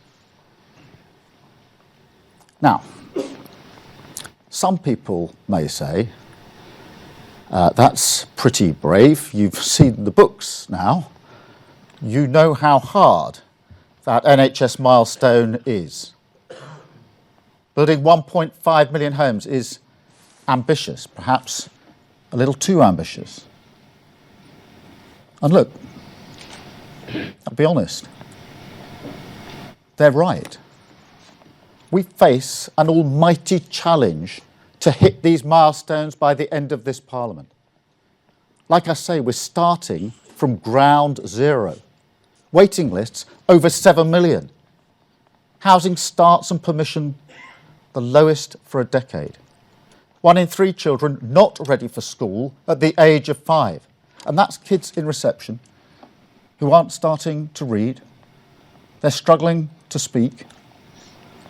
And, in fact, given our inheritance, let's say on housing starts, clearly, if we don't turbocharge house building with reform, we won't meet that milestone. And if that level of candour surprises you, then honestly, it shouldn't. After all, what is the point of setting a target that you can deliver without bold action? That's not public service. That's political cynicism. No, the job of these milestones is to take our country forward, drive reform through the public sector. It's not about making the government look good. So yes, they are risky for us. Country first, party second. Because that is something we've totally lost sight of in British politics. And to be honest, across Whitehall as well. I don't think there's a swamp to be drained here. But I do think that too many people in Whitehall are comfortable in the tepid bath of managed decline, have forgotten, to paraphrase JFK, that you choose change not because it's easy, but because it's hard. Now, I totally get that when trust in politics is so low, we must be careful about the promises we make. But across Whitehall and Westminster, that's been internalised as a don't say anything, don't try anything too ambitious, set targets that will happen anyway, like Rishi Sunak's inflation target, for example. And then they wonder why working people won't give you a pat on the back, wonder why working people no longer believe that politics can make a real difference to their lives. Our plan for change is a break, both with the unrealistic bluster of Boris Johnson, but also with the acceptance of decline that was Rishi Sunak's 5 pledges. Our plan for change is the most ambitious and credible programme for government in a generation, and we embrace the risk that comes with it.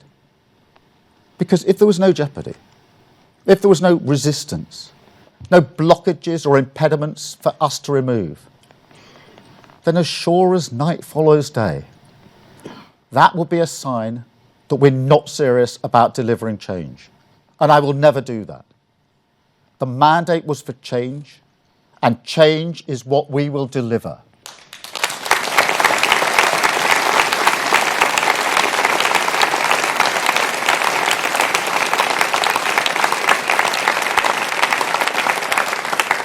So to those who still need to hear it, change and reform are coming. That's what this plan means.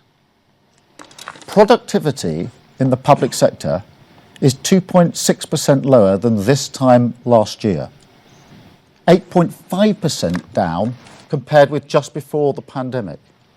Now, that would not be accepted in any other sector or walk of life. And I'm not going to subsidise it with ever-rising taxes on the British people. Take our neighbourhood policing guarantee as an example.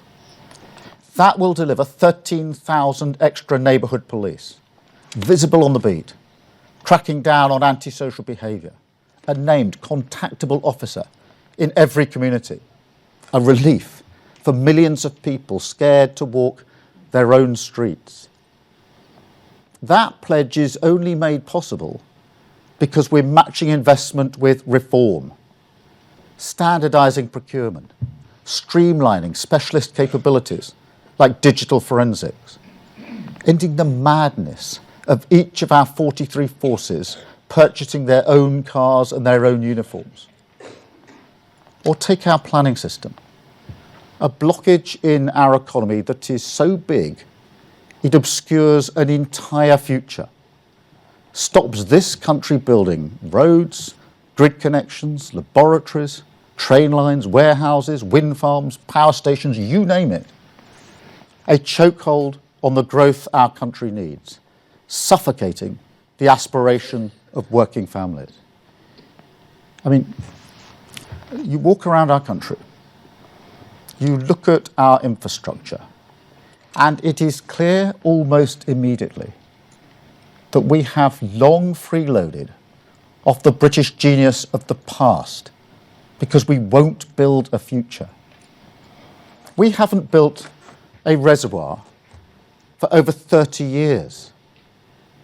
And even the projects we do approve are fought tooth and nail and tooth until you end up with the absurd spectacle of a £100 million bat tunnel holding up the country's single biggest infrastructure project, driving up taxes and the cost of living beyond belief.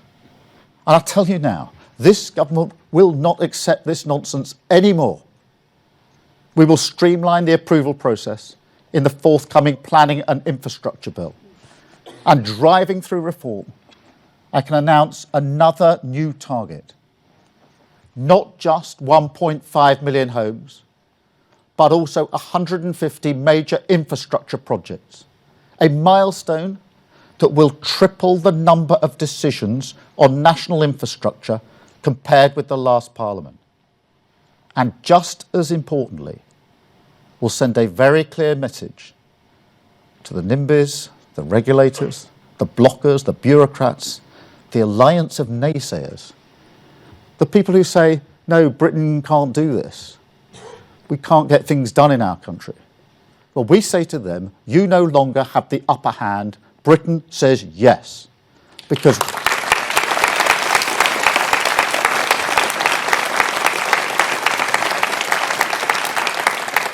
whether you like it or not, we are building a future for working people, making our country strong with stability, investment and reform.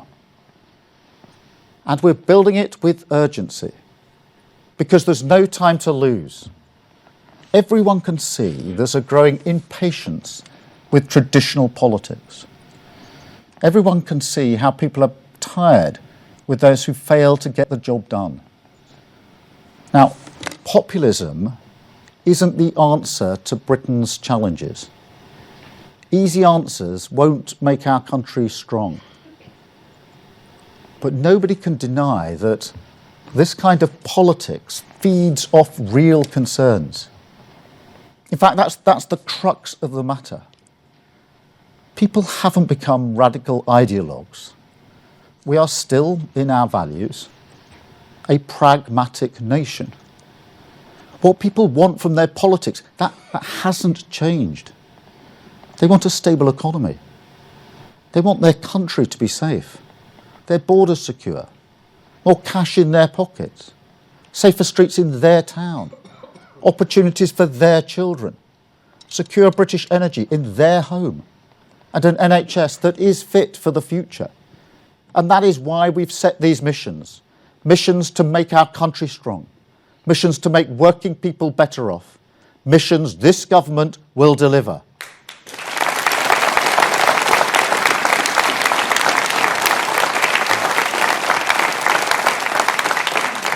And I don't think these are unreasonable hopes. Clearly not. But nor do I underestimate how little faith there is from working people, most of all, that politics can still deliver for them. And that's not unreasonable either. Because they kept to the contract, worked tirelessly for their family and their community.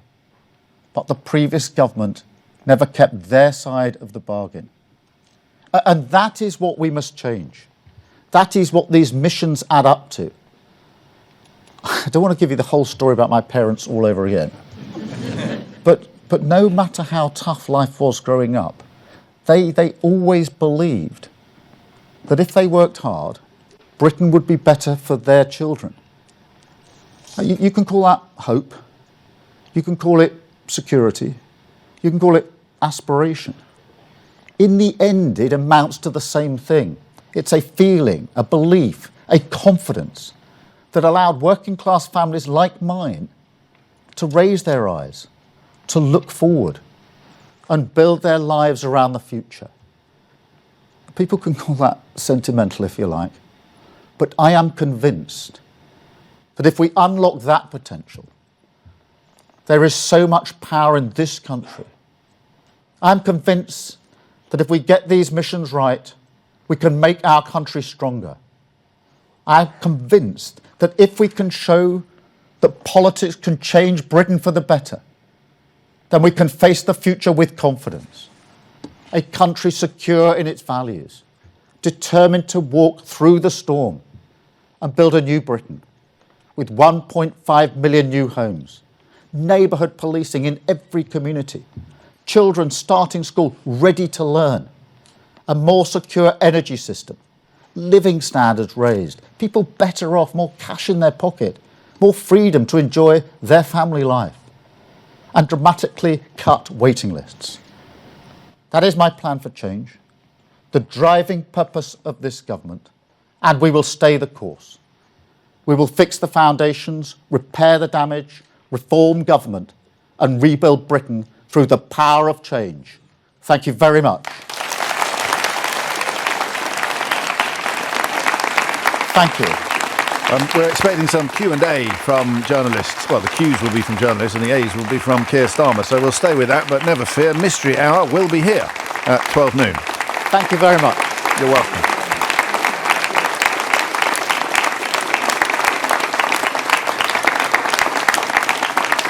Thank you. I'm now going to take a number of questions from the media. I'm starting with Chris Mason from the BBC. Chris. Thank you, Prime Minister. Chris Mason at BBC News. You've set out these milestones this morning. Immigration isn't one of them, but you have talked about it and it is in the document. And so people might wonder whether it's a priority or not. Thank you. There are basics in government. One of them is security and security of our borders. And they're foundational. And they must be delivered. So immigration and control of immigration must be delivered. That is a foundational principle that any government must do. The missions then sit on top of that. They're the change that the government will then bring about. And so these are absolutely integral to our plan. They're the foundational stone of the plan, and they will be delivered. We'll bring in immigration down, both legal and illegal. But I take that as the basic security that any government must deliver. And we build the 5 missions, the plan for change on that. Thank you, Chris. Can I come to Beth, please? Thank you. Beth Rigby. Sorry. You all right? Yeah, I've got stuck. I'm up. Prime Minister Beth Rigby, Sky News. I want to follow up on Chris's question because I'm a bit confused. You say migration in this country under the Tories is unforgivable. You said borders are one of your top 2 priorities. You put tackling small boats into your mission promises before the election, adding it to your 5 missions, and yet on the banners behind you, there's nothing there. In the 6 milestones of measurement, there's nothing there. So you have not given the public one metric on which to measure you when it comes to migration. Is that because you fear failure, or is it because you said it was a priority to win, but actually it's not even in your top 6? Thank you.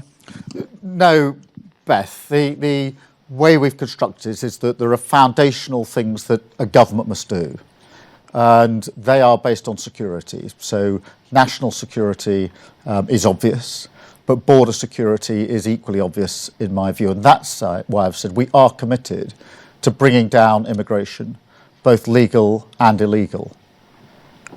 We must stop people crossing in boats across the Channel. And we have to get to grips with the volume of regular migration we have in this country. The statistics last week were shocking. Net migration of nearly 1 million, quadrupled in just 4 short years. It is the duty of government to bring that down. It is our duty to do it. And that's why I said it out in my speech, that is what we would do, and we will do it. The missions are then the additional things that we want the government to do, the change that we want to bring about, and that's why we set them out in our manifesto. Each of the chapters in our manifesto was an example of how we would deliver that, and the plan for change then takes them forward with measurable milestones so that the public can see whether we're making the progress that we need to make in the missions. But the foundation is still the foundational stone on which this is built, which of course includes as an integral part border security. Thank you, Beth. Robert from ITV. Robert Beston, ITV. Prime Minister, I don't know whether your colleagues mentioned this to you, but there's actually never been a parliament in modern times when real household disposable income didn't rise. I mean, it rose the lowest on record in the last parliament, and it's currently forecast by the Office for Budget Responsibility to rise the second lowest on record in this parliament, largely because you put up employers' national insurance. So what is your target for increasing real household disposable income, living standards? Because unless you put a numerical target on it, it's a meaningless milestone. One of the worst failures of the last government was that living standards went down. People were actually worse off at the end of the government than they were at the beginning of the government. That's unforgivable. And that's what we want to turn around, to make sure people feel they're better off. There's one thing that came across in the election time and time again. If you ask people the questions on the doorsteps up and down the country, do you feel better off? There was only one answer given to that question, which was no. And that's what we intend to turn around. Stabilising the economy was an essential first step, because until you stabilise the economy, you can't build anything. On that, we then drive at living standards and drive them up. And people know when they're better off. It's one of the first things that people talk about. Of course, we'll go on. That's what the milestones are here. They all ladder up to our plan to make sure that living standards go up. But this is, I think, one of the most important people. Do people feel that they're better off? Do they feel safe? Do they feel they've got an NHS that's working for them? These are the fundamentals that I think everybody is most concerned about. Thank you very much, Robert. Chris, Hope. Chris Hope from GB News, Prime Minister. Again, sorry on secure borders. your plan is to reduce net migration and reduce overall small boat crossings. GB News viewers will be saying simply, is that it, Prime Minister? Why can't you stop the boats and cut net migration to under 100,000? Is it because you can't or you don't want to? And just very quickly, can you afford all this with no more big tax rises?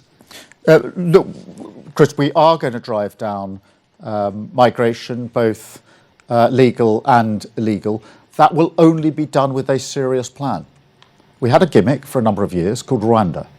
And what happened? The numbers went up. We wasted a lot of money, £700 million, removing 4 volunteers to Rwanda. It didn't work.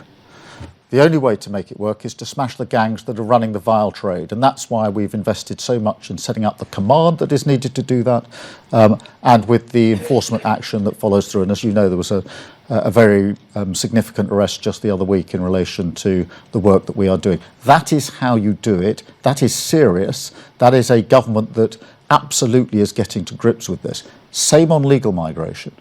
You invite me to put an arbitrary number on it. For 14 years, we had an arbitrary number under the previous government. They said it was a hard cap. It wasn't hard, and it wasn't a cap. The net result of their deliberate policies was that migration went up 4 times, staggering those figures of last year. So we will not be following that approach. We're going to do this in a serious way to take migration down. And I think that's what the British public want, a serious plan to ensure we've got control of our borders, not arbitrary caps, not gimmicks, because if we've learned one thing from the last 14 years, it's that they have the opposite of the desired effect. Thank you very much, Chris. Gary from Channel 4. Thank you very much, Prime Minister. I'd like to follow on something that Robert Peston was asking about there, because you say people know if their income's gone up, but you're very specific in here. You're saying you want the measure used, annual average growth of household incomes, you want that measure to go up. It went up by 0.3% in the last Parliament, and it's projected by the OBR to go up by 0.5%. Do you, under in your government, do you give yourself a pass mark if it is 0.5%? Is that job done? And I've got to ask some of these other ones, which are slightly puzzling. On the NHS pledge, milestone, sorry. What happens to all the other ones that you backed on the NHS in the general election? Like, for instance, 4-hour waiting times for A&E. And can I also ask you, make a point in this document of talking about the 1.5 million homes in England? Gary, it's one question. Well, it's a long document. We've come a long way. Yeah, but I mean, we're never going to got a lot of people to get through. You change your language here on housing and you say it's hugely ambitious. Is that because you actually think the 1.5 million is a bit of a moonshot and you're not going to get there and you're preparing the ground for that? Well, Gary, let me take all 3 parts of your question. Firstly, on living standards, look, nobody feels they're better off under the last government. And, you know, we just tested that on the 4th of July across the entire country. One of the main conversations on every doorstep was people saying they didn't feel better off. In fact, they felt worse off. That's what we are intending to change, and that's why we've made it one of the priorities under the plan. On the second point you make about the NHS, I want to hit this absolutely on the head, because I do not accept the proposition that because you drive to deal with waiting lists, then everything else must suffer. That is part of the thinking of the last 14 years. It's part of the reason you have managed decline, because you accept that and you accept other standards can go down. I don't accept that. And that's why we're going to drive this hard on delivery. That's why we're going to drive through reform at the same time. But the very idea that the moment you say I'm prioritising one thing, that is permission to let go everything else, is completely wrong. It's part of the wrong thinking that we've had for years in politics, and I don't accept it for 1 minute, and it is not built into our assumptions. On the 1.5 million house, look, it is ambitious. It's huge. This hasn't been done for decades and decades. But we're going to do it. We're going to go for it. That's why we're going to take the difficult decisions. The reasons it hasn't been done is because people are too scared to take the planning decisions that were necessary. They talked the talk, but they didn't actually walk the walk. They didn't strip out the regulations that were needed, didn't get the skills in the right place. Yes, it's ambitious, and as I said candidly, it won't be met if we don't turbocharge this. But we can do this, and we're going to do this. It will be an incredible thing for so many people who need a secure roof over their head, somewhere of their own that they can own, and a massive driver of our economy. And again, I don't accept that by setting out clear priorities, somehow that's permission to either underachieve or not bother about other areas. That's part of the thinking that we intend to challenge and to change. Thank you very much, Gary. Natasha from LBC. Prime Minister, thank you. Natasha Clark, LBC. First it was foundations, then it was missions, then it was steps, now it's milestones. Do you accept that this is quite a confusing plan for the public to understand what on earth your government is going to be all about? And obviously today you've told us that you're going to downgrade that growth aim from the highest of the G7. It's now just an aim. Clean power on 2030, it's now at least 95%. Are you watering down some of your promises after realising that government is a bit harder than you thought? No, and the order in which you put things wasn't the order in which I announced them, because I announced the missions 2 years ago as our 5 national missions to give a sense of purpose-driven government. And, you know, like all of the strategies I've set down since I became Labour leader before 2019, after getting through the 29 election, and then into the election of 2024, we've had a strategy, we've had a plan, and we've stuck to it. So those missions went down 2 years ago, we've stuck to them, I've just reiterated them now. We had them as our foundational documents in the manifesto. As I say, it was a chapter for each mission in the manifesto, so that's what we took to the country, that's the change that people voted for. We had 6 steps, the initial steps that we would do, which we indicated that we could do quickly after the elections, things like setting up GB Energy, which we have done, and other things we've been able to achieve, putting the money in to drive and make sure we got those 40,000 extra appointments every week.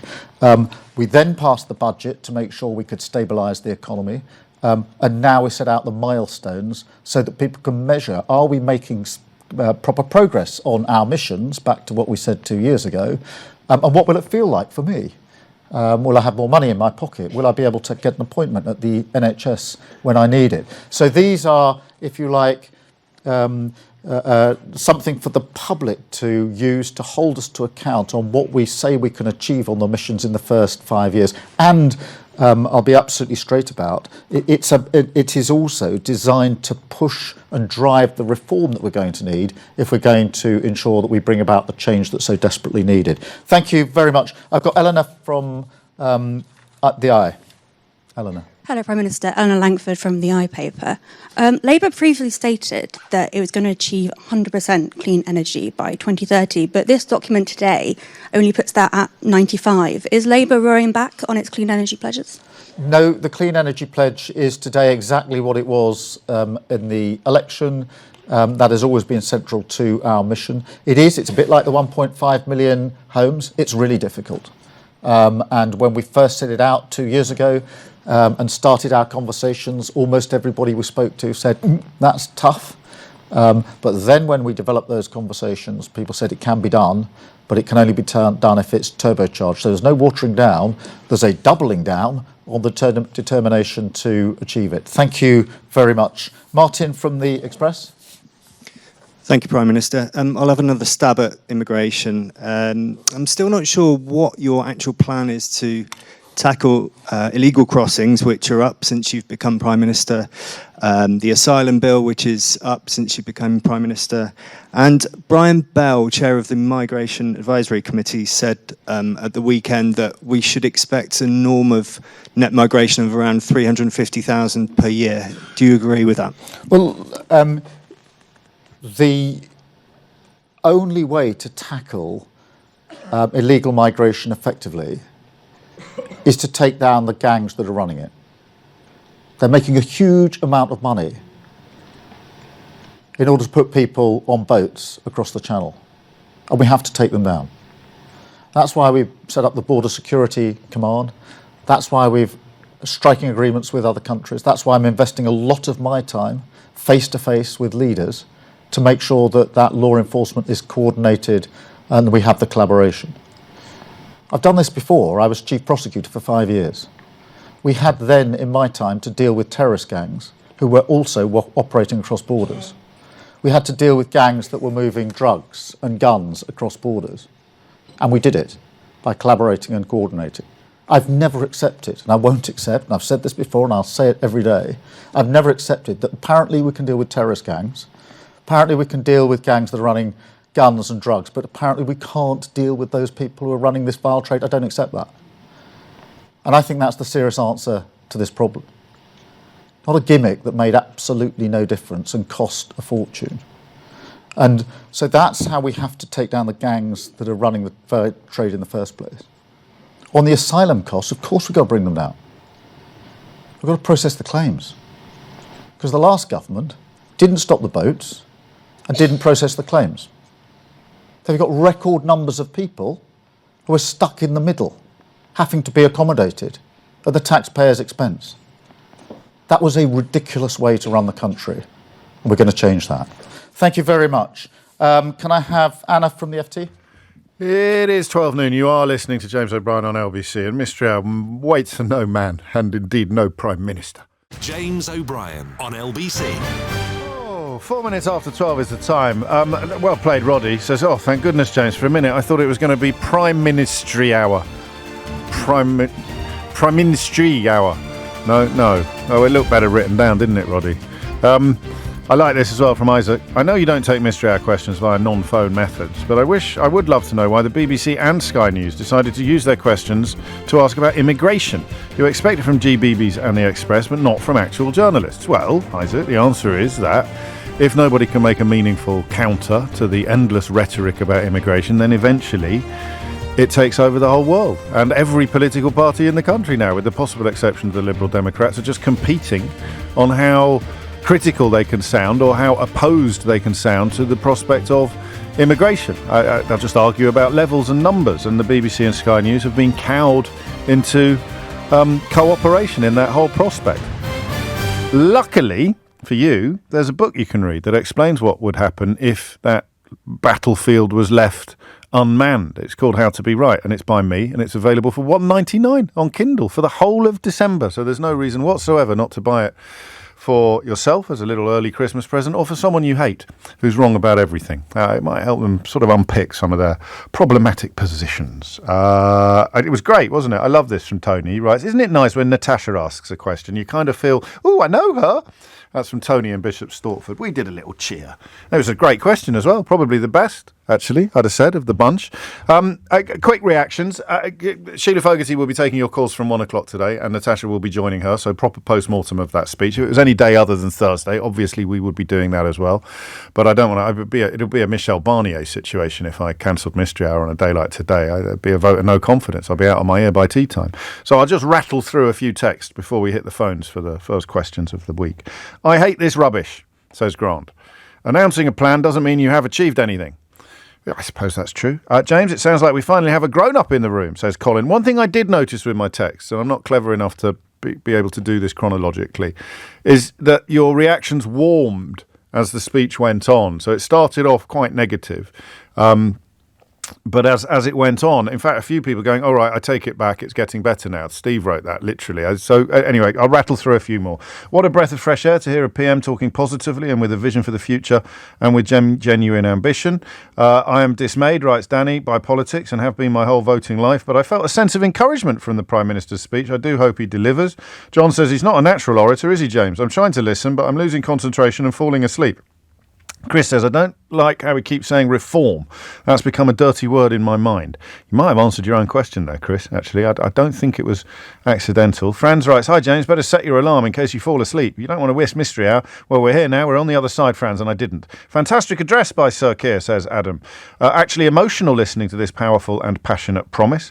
Whereas Dave writes, he's no JFK, and that's for sure. Is it just me, asks Graham in Wellington, but I just want him to shut up. And William writes, I've just had to turn your show off. Well, you won't be able to hear this then, William. But because I can't listen to that clown for more than 1 minute. I voted for him, says Darren, but I can't listen to him. He's so boring. He just sounds like an ineffectual, disgruntled headmaster, and I zone out. His voice has one tedious mode. Do you know, I'd have agreed with you once. Yeah, I'm more with Stu. God, that's timing, isn't it? Stu writes, Starmer is so dull. Thank God for that. So Darren versus Stu. Are you Team Darren or Team Stu? They're both right. He's not a natural orator. He is a bit dull in delivery, but thank God for that. I've had enough of fireworks. And speaking of timing, did you notice that thing that we did at the top of the speech? Did you, just as the speech came to an end? That was one of the most enjoyable moments I've ever had on the radio. You can't script that stuff. Did you notice it? If you didn't, you can pause and rewind live radio. You want to go back to approximately, well, around about the 11:45 mark, was it, Keith? Do we think 11:45, 11? I don't know that I've ever had as fortuitous timing on a live broadcast as we had today at about 11:46, 11:47. Just as the speech came to an end, I interjected to tell you that there were going to be Q&As. If you missed it, you missed it. Right, Mystery Hour! The phone line started picking up at about 10 to 12. I was like, why is everyone ringing in? What's happened? Has he said something that I haven't noticed? But of course, you were preparing for this. Imogen's in Norwich. Imogen, question or answer? Hello, James. Hello, how Imogen. are you? Very well. How are you? I'm all right. Brilliant. It's a question. Yes, now, it's good. not my question. Oh. It's my friend Ruth's question. Right. But she's at work and she works in further education, so she's allowed not to be listening today. Splendid. Ruth would like to know how money works in the global postal service. I see. So if I write to France and I buy my stamp in the post office, I guess some of the money for the stamp goes to the Royal Mail and then they do some sorting and then they put it in a box to go to France. But then on the other end, the people in France do the sorting and the delivering. And then what about when we send letters to people who we don't necessarily get on with diplomatically, like if I was going to write to Russia? So who divvies up the money? And is there some diplomacy behind the scenes? That's two questions, sorry. No, how is the money divvied up is fine. Because the second question is implicit, really, isn't it, in the first question? I like that. Do they... Because you couldn't just do it on trust, could you? Because then the tiny... Well, would you... The tiny... So you buy a stamp, you post a letter to a foreign country. Where does the money go? How does the foreign country get... I love this question. And also, some countries must send way more letters than other countries. Well, exactly that. So that's why I'm thinking you probably don't do it on trust. You're on. It's on the board. Marvellous. No, marvellous Terrific. indeed. No, Bruce thank will be you. thrilled. Well, I shall pass it on. Well, you will pass on my compliments to Ruth. And of course, I'll take this opportunity to remind you that there is a board game available to my favourite contributor of the week, a free Mystery Hour board game, a prize, no less, an actual competition with an actual prize. And it's so grown up, it's even got its own terms and conditions, which you can find at lbc.co.uk. You can find out more about the board game, which would make a perfect Christmas present, at mysteryhour.co.uk. So that's the book on Kindle and the board game. Is there anything else I could now that Christmas is upon us, now that we're in December? I should probably mention the new book at some point in this hour, Keith. Don't let me forget. When I say new, I mean the one that's only a year old. I haven't written another one. Don't panic. But it might just a sort of stocking-sized paperback that might just, we shall see. Mary's in Whetstone. Mary, question or answer? Hello, James. Hello. It's a question, please. Carry on, Mary. Right. It's Merry Christmas, by the way. Sorry, that's pathetic. Carry on. You couldn't resist, could you? I couldn't, no. So actually, as it is coming up to Christmas, Yes. and normally we have a midwife. Yes, special. Call the Midwife's Christmas special. Yes, love that. So my question is all these babies that we see being born look very realistic. Yeah. And are they real babies? What? Or, well, I mean... What else would they be? No, but Robots? what I mean is, where do these babies... I know where they come from. I was going to say, Mary, you might want to sit down for this one. I'm not sure I can do it before the watershed. It's all right, I've done it 4 times. Well, I mean, I've had 4 babies. Actually, the other bit's probably right as well. You've done it at least 4 times. Go on, stop. I could go on, but anyway. Yes. So what I want to know is, these babies, do pregnant women sign up to have their... Yeah, I like it. I mean, by realistic, you mean they look very newborn? They look literally like they've... Box fresh. Exactly. Pardon the pun. I couldn't have put it better myself. So you probably could, actually, Mary, on reflection. Fresh out the oven. How's that? You're on. Okay. So I mean, I think I know. I think that it is, there's a few quid in it, isn't there? Well, I don't know. No, there is. I mean, people are always signing up their children to do stuff. Yeah, but they're not even born yet, James. No, I know, but they've got a fair indication of when. Well, why am I trying to answer this question? I haven't got a Scooby-Doo. What the answer is? Have you? No. No. Well, right, you're on. I'll find out for you. Okay, thank you very much. Where do the James. babies come from? On Call the Midwife. So it's very important you get the second half of that question in before you ring in and answer it. Where do babies come from? On Call the Midwife. On Call the Midwife. 12:13 is the time. Pam's in St. Neots. Pam, question or answer? It's a question, please. Carry on, Pam. Do doctors ever use stethoscopes to listen to other parts of the body, like a creaky knee or a... Well, what part? So we're thinking they use it to listen to the heart. The heart and the lungs, I presume. The heart and the lungs. But do they ever... that's a wonderful question. Do you have a creaky knee, Pam? I hope that's not an... I've got a very creaky neck. Have you? Yes. When I'm drying my hair, all I can hear is the neck creaking. My neck going off like a... Well, you're supposed to move the hairdryer, Pam.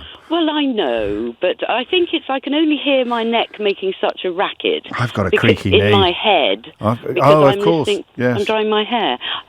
Lots of people have bad knees. They do, I know. And I think if a doctor listened to one, they'd probably go, "Oh, that is nasty." That's Osgood-Schlattis disease or chondromalacia patellae. Oh, quite possibly. Do you know how I know those two knee-based conditions? I don't, I'm afraid. No. I faked them both to avoid rugby at school, and there was no way of proving whether you've got it or not, as long as you knew what the symptoms were. But possibly, if the doctor had a stethoscope, he would have been able to go, "I'm terribly sorry, old fruit, you do not..." Oh, well, the doctor would have had a telescope. Yeah. So he could have busted me for lying about my knee conditions. Did you say telescope or Stethoscope. I may have said telescope. Obviously, that wouldn't be much use in diagnosing knee conditions, except from very far away. Well, this is getting dafter and dafter now. It's a living, Pam. It's a living. Some people like it. A long-distance doctor may deploy a telescope to do some diagnosis. You're on. I love it. Thank you, Pam. Okay, thank you. Do you, as a doctor, ever use your stethoscope for anything other than heart and lungs? Where do babies come from? On Call the Midwife. And what postal when you post a letter to a foreign land, how do they get paid? How does a French postman get paid for delivering an English letter, as opposed to an English postman getting paid for delivering a French letter? James O'Brien on LBC. It is 17 minutes after 12. I just saw, sometimes because Global Towers is such a mecca for mega stars, I do sometimes see people strolling past the studio and I reach out and grab them. I've just done that, but I need to... Have you got... Don't speak. I don't want anyone to know who it is. Can I have you for 3 or 4 minutes? Because I'm going to take another couple of Mystery Hour questions. I want to get the exact right clip. We took a call a couple of weeks ago, which I thought might be a hoax.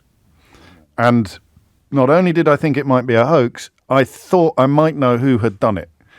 And he's just come past the studio, so I grabbed him, dragged him into the studio, and when I've got a little clip of the call that I can play you so you know what call I'm talking about, although you've probably worked it out already, I'm going to ask him live on air whether it was him or not, and I'm going to watch him very closely because he might lie, and you can watch it on YouTube because the whole show is available on YouTube now. Don't forget to subscribe, ring that bell. Hi, YouTubers. And then we will know. So I'm about 52-48 on whether it was a hoax perpetrated by this character or whether it actually happened. So as soon as we got the clip, we'll do that. Before that, back to Mystery Hour briefly. Susan is in Rickmansworth. Susan, question or answer? Answer. Carry on, Susan. Call the midwife babies. They are real. Yes. How do you know? I chaperone for them. You actually carry the babies into the studio? Or you look after them when they're there? I look after the mothers and the babies. The agent I work for, she gets the babies from birth. So if she sees a pregnant woman walking past the office, she'll run out and ask when it's due. What? Just randomly? So if a heavily pregnant person wanders past the office in Rickmansworth, she'll dash out into the street and go... She's not in Rickmansworth, but yeah, she does walk out and ask them, do they want to be on TV? And when's it due? And your qualifications are that you literally are the baby, not the baby farmer. I'm the chaperone. The baby chaperone. So I look after both. And how soon after birth can a baby be deployed on the show? The youngest I've had is a week. Oh, wow. Do you know what? It's possible Mary has just received the most comprehensive and well-qualified answer in the history of Mystery Hour. Isn't it? I mean, who could be better qualified to provide this answer than you? Yeah, well, there you go. What's the Christmas special like? Is it any good? I haven't chaperoned on that one, unfortunately. But you do. So how many... Oh, hang on a minute. I can feel the Ray Liotta slipping out of your grasp. How many chaperones are there? Or not one. It depends how many babies there are. Oh, good answer. Have a Ray Liotta, because it doesn't get better than this. No, you're very I'm welcome. Ray Liotta, and you're listening to James O'Brien on LBC. If you build it, they will come. There you go. My year. Well, I think I prefer the term baby wrangler. Baby wrangler is a better term than chaperone, isn't it? Well, there was an agency called that. Was there really? We stick with chaperone. Well, yeah, I can see why on reflection. Yeah. Thank you, Susan. It is 20 minutes after 12. I think we're good to go. I mean, this is mad, but James B has texted and predicted not only the call that I thought might be a hoax, but also the person that I think might be the hoaxer who currently joins me in the studio. Here is a little clue as to the call that we're talking about. I don't know. Lots of people are trying to buy land. We spoke to... That's the funny What thing. do you want a name? Another farmer's not going to buy it, John. are they? John's going to buy Another it. farmer- John is going to buy it. John's going to build solar panels on it. John, I don't know what he's going to do with it, but he's going to. But you asked me who was going to buy it, which you don't recognise. You're shouting at me again. Panels. We've had the offers for wind farms. Well, there you go. Then what are you complaining about? Because we don't want to concrete over the land. I know you're a townie. I know you're happy living in your liberal elite world of London. But for us, the countryside is the countryside. It's where our food comes from, James. So you've been offered... You seem to have forgotten that. You seem to have forgotten that, haven't you, James? Charlie, you can't don't... accept it. Okay, mate. I'm going to have a I'm little... not your mate. I hate you. I think you're an idiot. Okay. I think you're a lefty, liberal, woke idiot. Okay, Charlie. Dom Jolly's here. Was that you? No, but I was listening to it when it happened, and I thought, why didn't I think of that? Because I know those farmers, I know loads of them. But he got the whole bingo in there, didn't he? Lefty, woke, the whole deal. I hate you. I hate you. No, I listened to that, and I just thought that was like the old days. That was it was a good old-fashioned one. Is there anything you could point to that would be a mark of its authenticity, as opposed to someone either doing a prank or a parody or a hoax? Well, I think because it was too obvious. I mean, I think if I was ringing in, let's just say I did ever ring in as someone else, I think I wouldn't... Perish the thought, Dom Jolly. Perish the thought. I just it was quite on the nose, that one. Yes, that was like your... If you asked for a mad farmer, that's a central casting. That's what you'd get. So no, it was not me. I was not Charlie. I'm very glad to hear it. Yeah. Nice to see you as well. Nice You weren't to see expecting to be dragged into the studio, but I wasn't. But I was very pleased because I genuinely loved that call. Well, I thought you made might. my day. Obviously, it's right up I your sent you. strasse. In fact, I sent you a thing on social media. I'm not on there anymore. I'm on Blue Sky now. Well, I sent it on Blue Sky. Did you? I missed it. We're all I'll on dig Blue it Sky. out. We're all on Blue Sky now. There you go. Yeah, it's where it's at. Our little echo chamber. And we can. That's right. So we can see as well, watching him very closely. I think that Dom Jolly is telling the truth. And I am for the first time in my life. and God forbid you should ever ring this radio station under false pretenses. No, I would never do that. Thank you. Yeah. 23 after 12 is the time. You're listening to James O'Brien on LBC. Back to Mystery Hour. We should probably get Natasha in. Is she back in the building, or should we do a quick catch up with Natasha on Keir Starmer's speech? I'll see you soon, Dom. Yeah, Pat's in Leighton Buzzard. Pat, question or answer? It's an answer, James. Carry on, Pat. So I work for Royal Mail, and it's regarding the how to think items get charged if they're sent abroad or vice versa.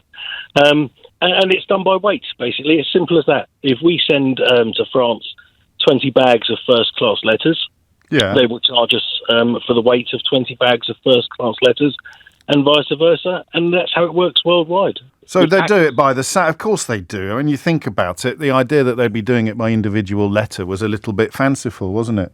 Yes. But the reason I know is because when I joined Royal Mail, I asked the question myself because I couldn't work it out.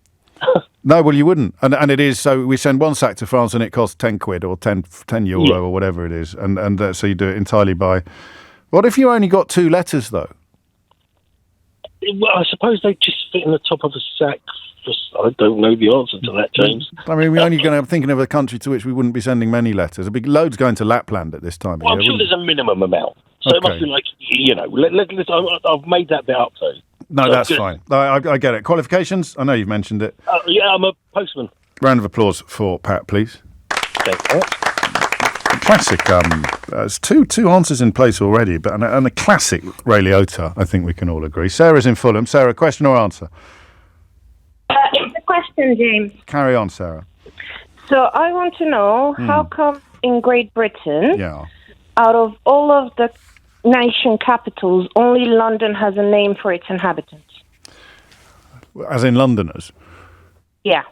But how do you call people from Edinburgh, Belfast and Cardiff?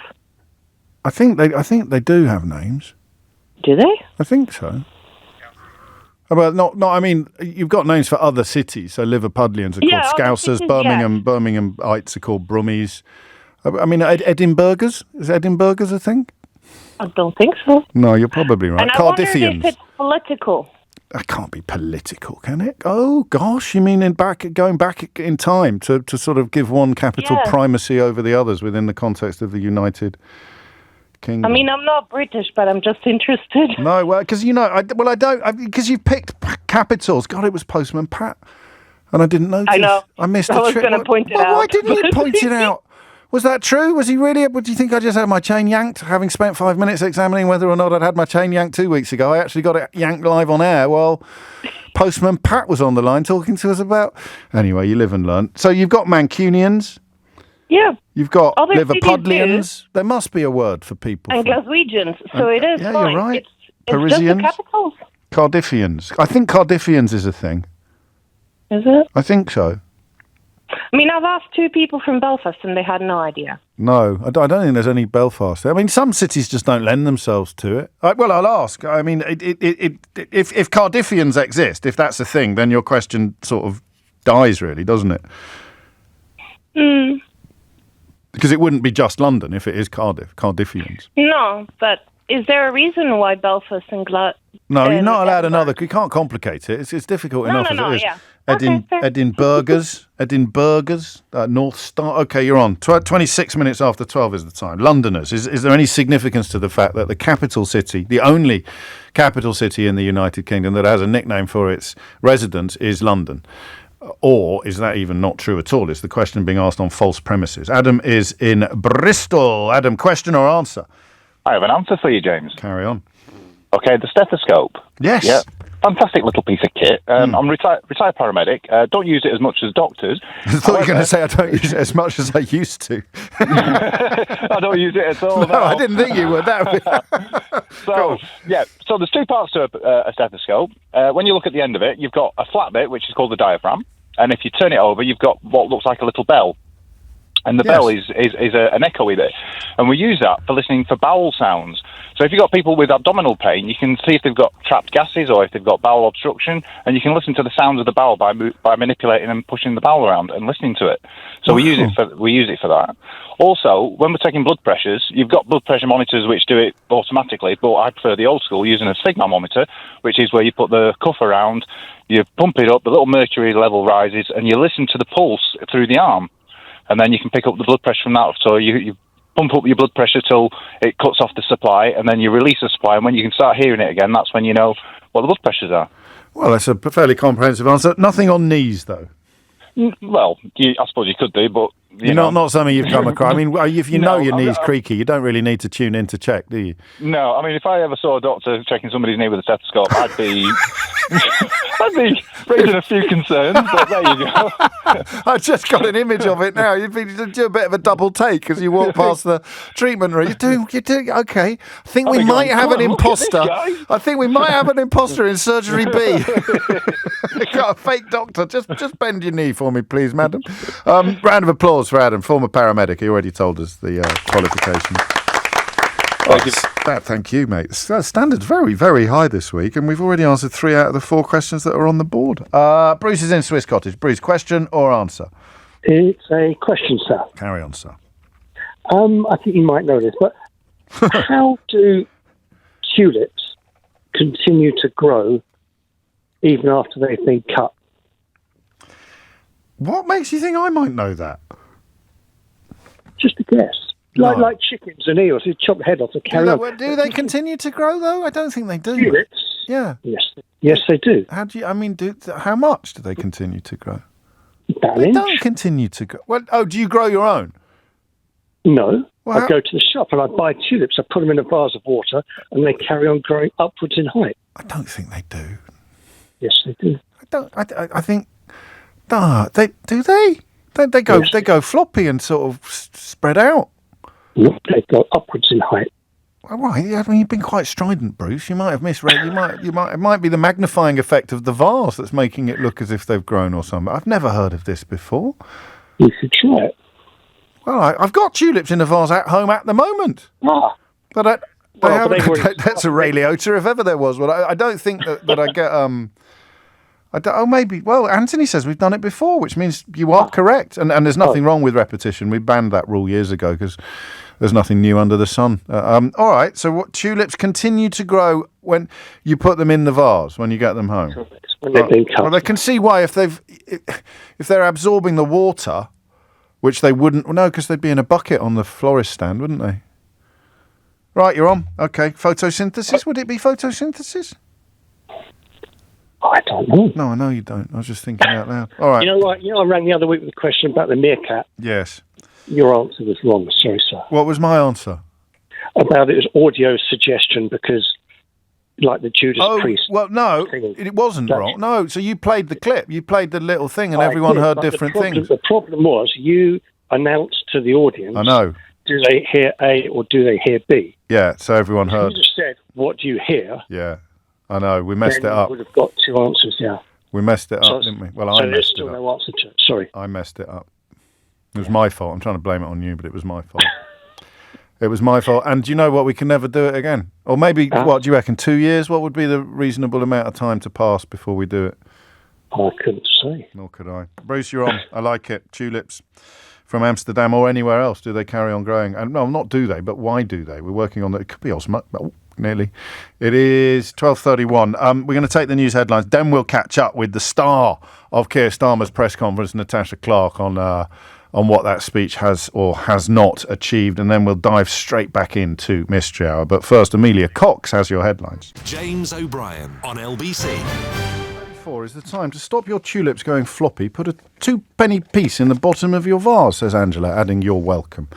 Sheila Fogarty will be diving into your thoughts on Keir Starmer's speech today, after 1 o'clock today. But as you know, Natasha Clark was in the room where it happens, Pinewood Studios in Buckinghamshire, the context, in fact, for a rather good joke with which Keir Starmer opened proceedings, and she asked what was, by my entirely unbiased measure, probably the best question of the conference as well. So, and she joins me on the line now. Natasha, just remind us why this speech was either made or necessary. James, this is Keir Starmer's plan for change speech today. It's all about setting out what he says will be deliverable milestones. Are you keeping up at the back there? I hope you are. About what are going to be achieved in his first 5 years in power. Now, he's already set out the missions, he set out the milestones, he set out the foundations.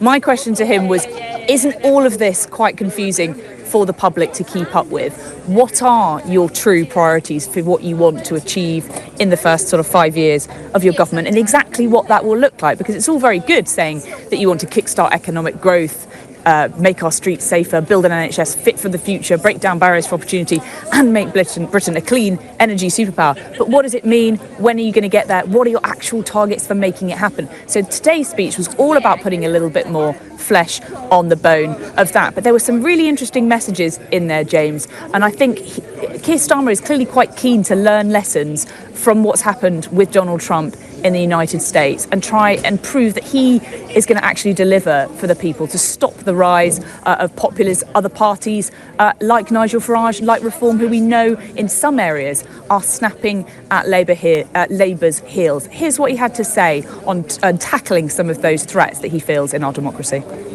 Everyone can see there's a growing impatience with traditional politics. Everyone can see how people are tired with those who fail to get the job done. Now, populism isn't the answer to Britain's challenges. Easy answers won't make our country strong. But nobody can deny that this kind of politics feeds off real concerns. In fact, that's the crux of the matter. People haven't become radical ideologues. We are still, in our values, a pragmatic nation. What people want from their politics, that hasn't changed. They want a stable economy. They want their country to be safe, their borders secure, more cash in their pockets, safer streets in their town, opportunities for their children, secure British energy in their home, and an NHS that is fit for the future. And that is why we've set these missions to make our country strong, missions to make working people better off, missions this government will deliver.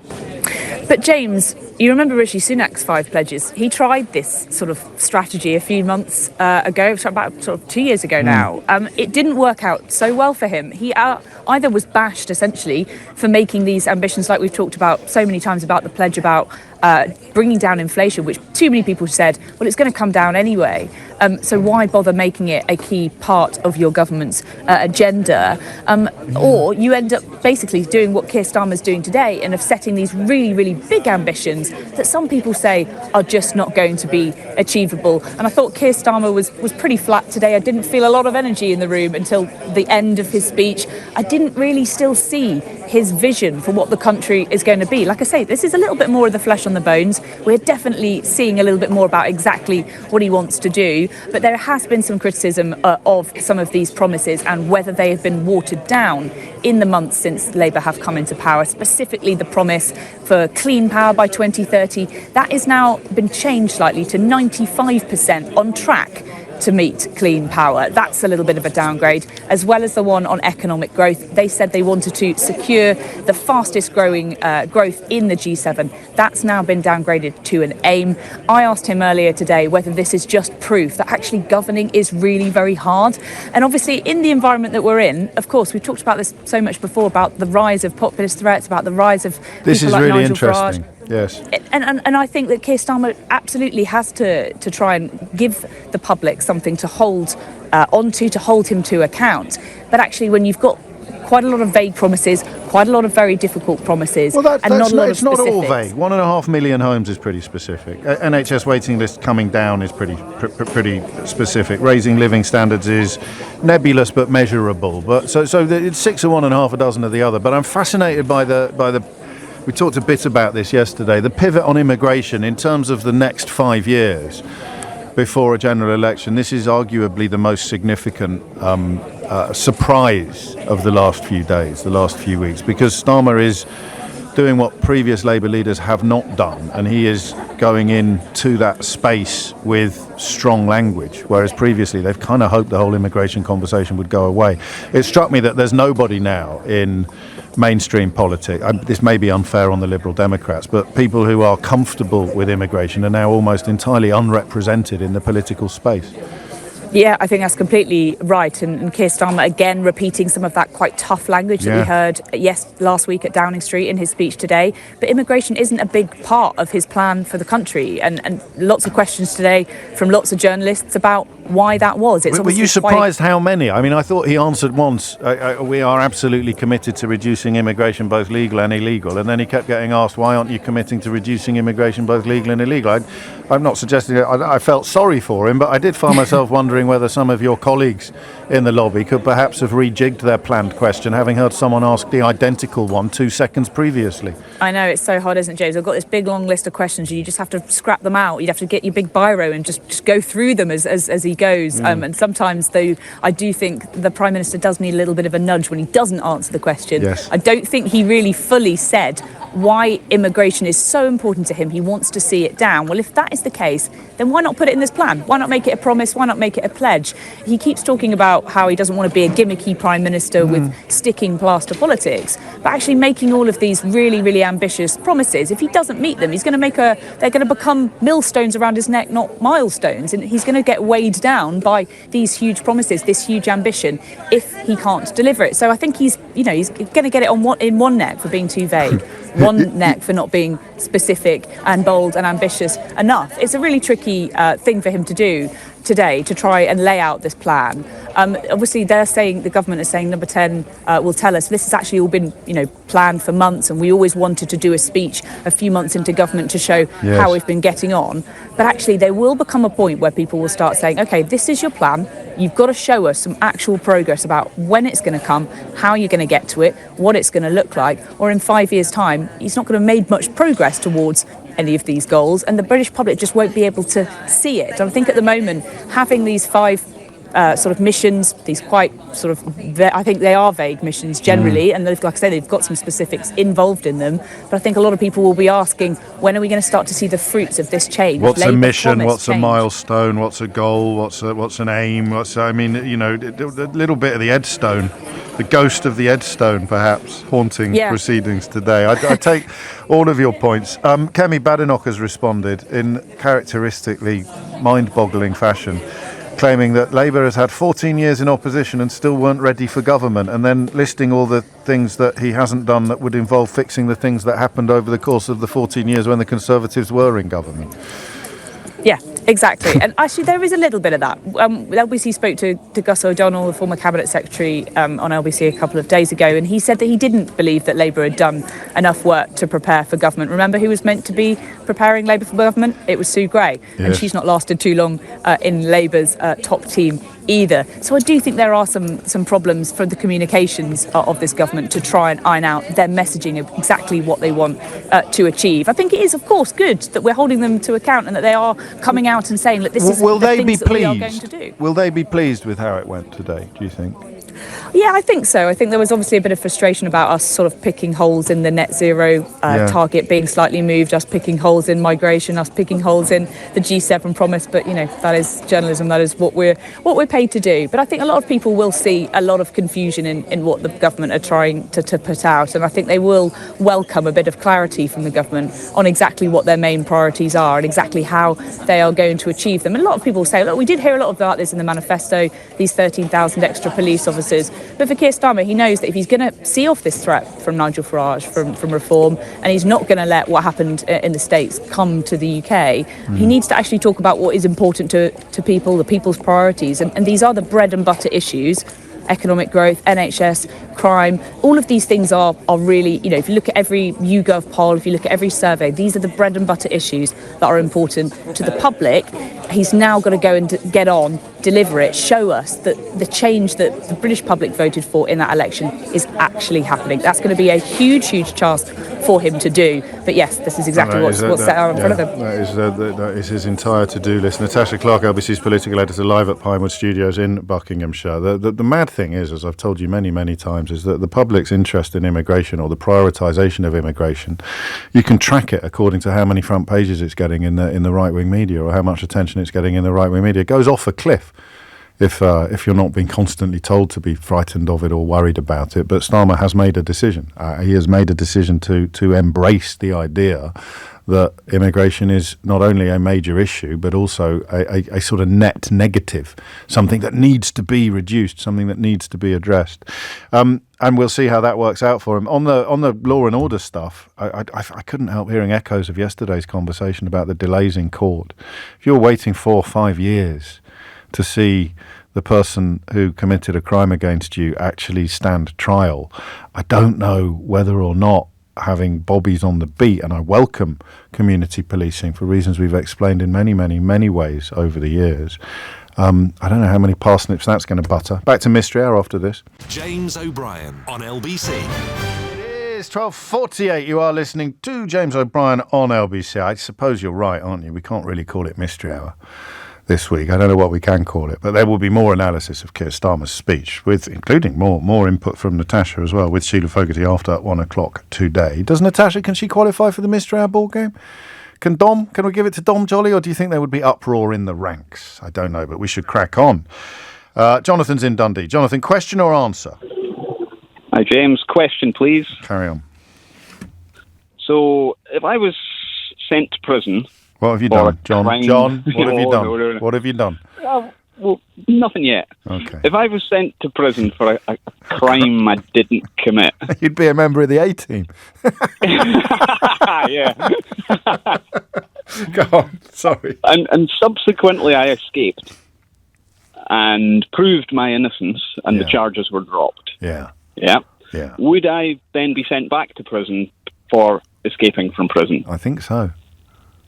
I don't know. No, well, you would, because you were a convicted criminal when you went to prison. And just because that conviction has subsequently been lifted, the new crime of breaking out of prison has nothing to do with the reasons why you were in prison. Fair point. So don't do any of this.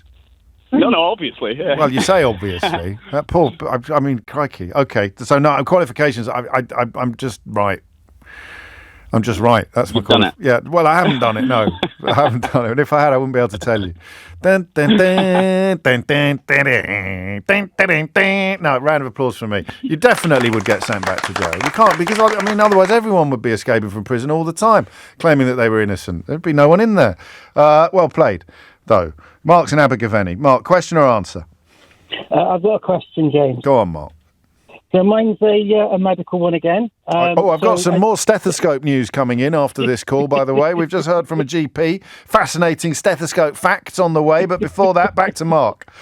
Well, it's about hearing as well, actually. Go on. So as people get older, they lose the higher range, don't they? The higher pitch stuff, like they stop being able to hear swifts and swallows and things. I didn't know that. So much to look forward to, isn't there? Flipping it. Are there any upside? I might do a phone-in on that near Christmas. Anyway, carry on. So my question is, when they get hearing aids to be able to hear things again, are they able to recover some of this range of the higher pitch stuff, or is it just making the stuff that they can just about hear just louder enough for them to be able to hear it? Or is there a way? Are they able to? Okay. So there's two different forms of hearing loss here. There's the actual general hearing loss, as in everything gets quieter, everything gets harder to hear, and then there's the loss of the higher pitched sounds.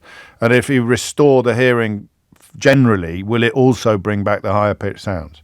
Yeah, well, they've got those little alarm things on the corner shops, didn't they, which would scare the kids away because only the kids would hear them and they were really annoying. That's right, yeah. But the old people were immune to it because of age and just general hearing loss. So I'm just curious, if you had a hearing aid, would you be able to pick that back up again? I like it. It's a good question. Or if it's if it's lost forever, that sort of range. Yeah, I'll try and find out for you. Hopefully there'll be time. 12:52 is the time. If you know the answer to Mark's question about hearing, I said if you know the answer to Mark's question about hearing, then give me a ring on 0345 6060 973. Nothing is added. This is a special message for John in Dundee. Nothing is added to your sentence for escaping from prison in Germany. I've read that out without really thinking about it, Michael. I don't know that that's true. And speaking of things that aren't true, we should probably have fact-checked a claim earlier in the programme that 1 in 4 people now live to be 100. That can't be true. It is true. 1 in 4.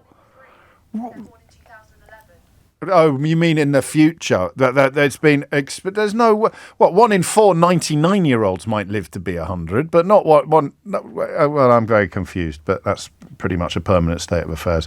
However, I did promise you some stethoscope news. I'm a GP. Writes this texter, obviously. I'm not a GP. And I'd like to point out that a stethoscope can legitimately be used on the knee. If you don't have a tendon hammer to hand, you can use the edge of the stethoscope to test the patellar reflex, which is an important part of the lower limb neurological examination. Your lovely paramedic also forgot to mention one of the most useful uses of the stethoscope when assessing patients presenting with abdominal pain.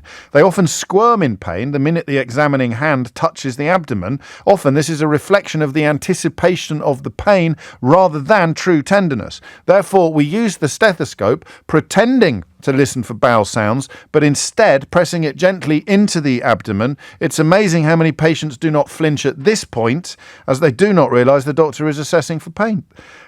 Isn't that fascinating? Love from Sonal, a very big fan, aged almost 40, who's been listening to LBC since I was in the womb. And I now work as a GP in Hemel Hempstead. Sonal, that is a beautiful answer. 12:54 is the time. Back to the phones. Barry's in Nottingham. Barry, question or answer? It's a question, James. You'll be lucky, mate, but go on, try your best. It's about hearing again. This is very odd, isn't it? Funny how the things come along in pairs. Go on, what is it? Positional vertigo. Right. I suffer from it. Oh, dear. Also, I know that it's an inner ear problem, but also I've been told by a reputable source that it could be caused by a bad neck or by the eyesight. Are these elements true? What causes positional vertigo? Well, it's the crystals in the fluid of the inner ear. And you want to know? So, what's your actual question, though? I don't. Well, it can be all those things. That is not the cause.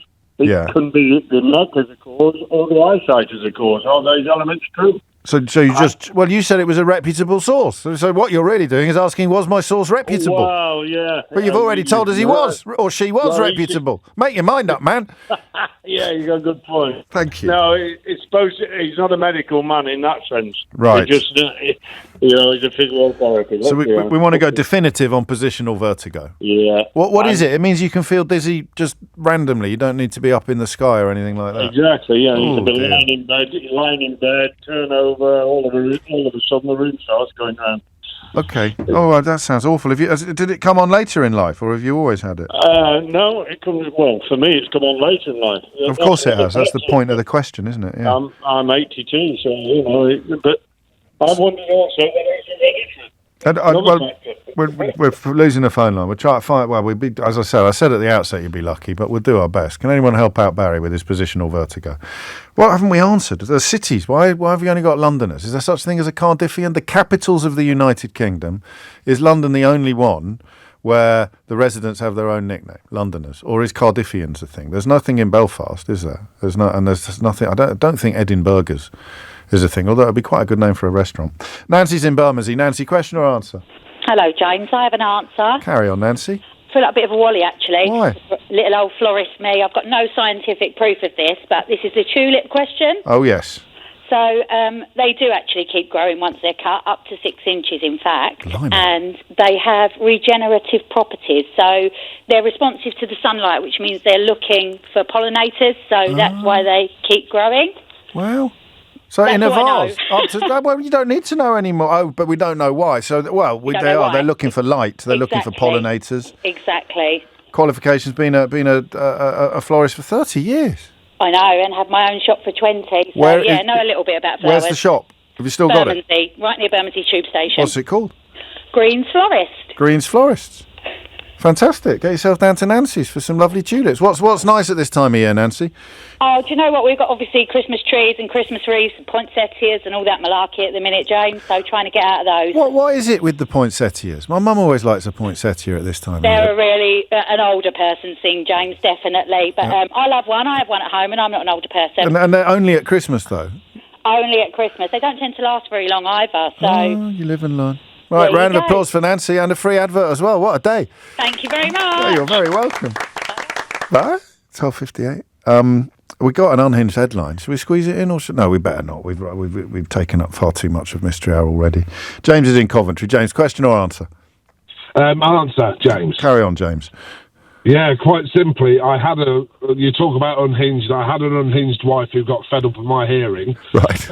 Sent me for a hearing test to find out that I'd lost a certain hertz in my hearing. Oh. And bearing in mind I'm 54 years of age. Gosh. So she was getting tired of you saying pardon? Well, yeah, or what? Or what? Yeah, depends. Or what, Depends yeah. what sort of mood you're in. Yeah. Oh, sorry, I didn't hear you.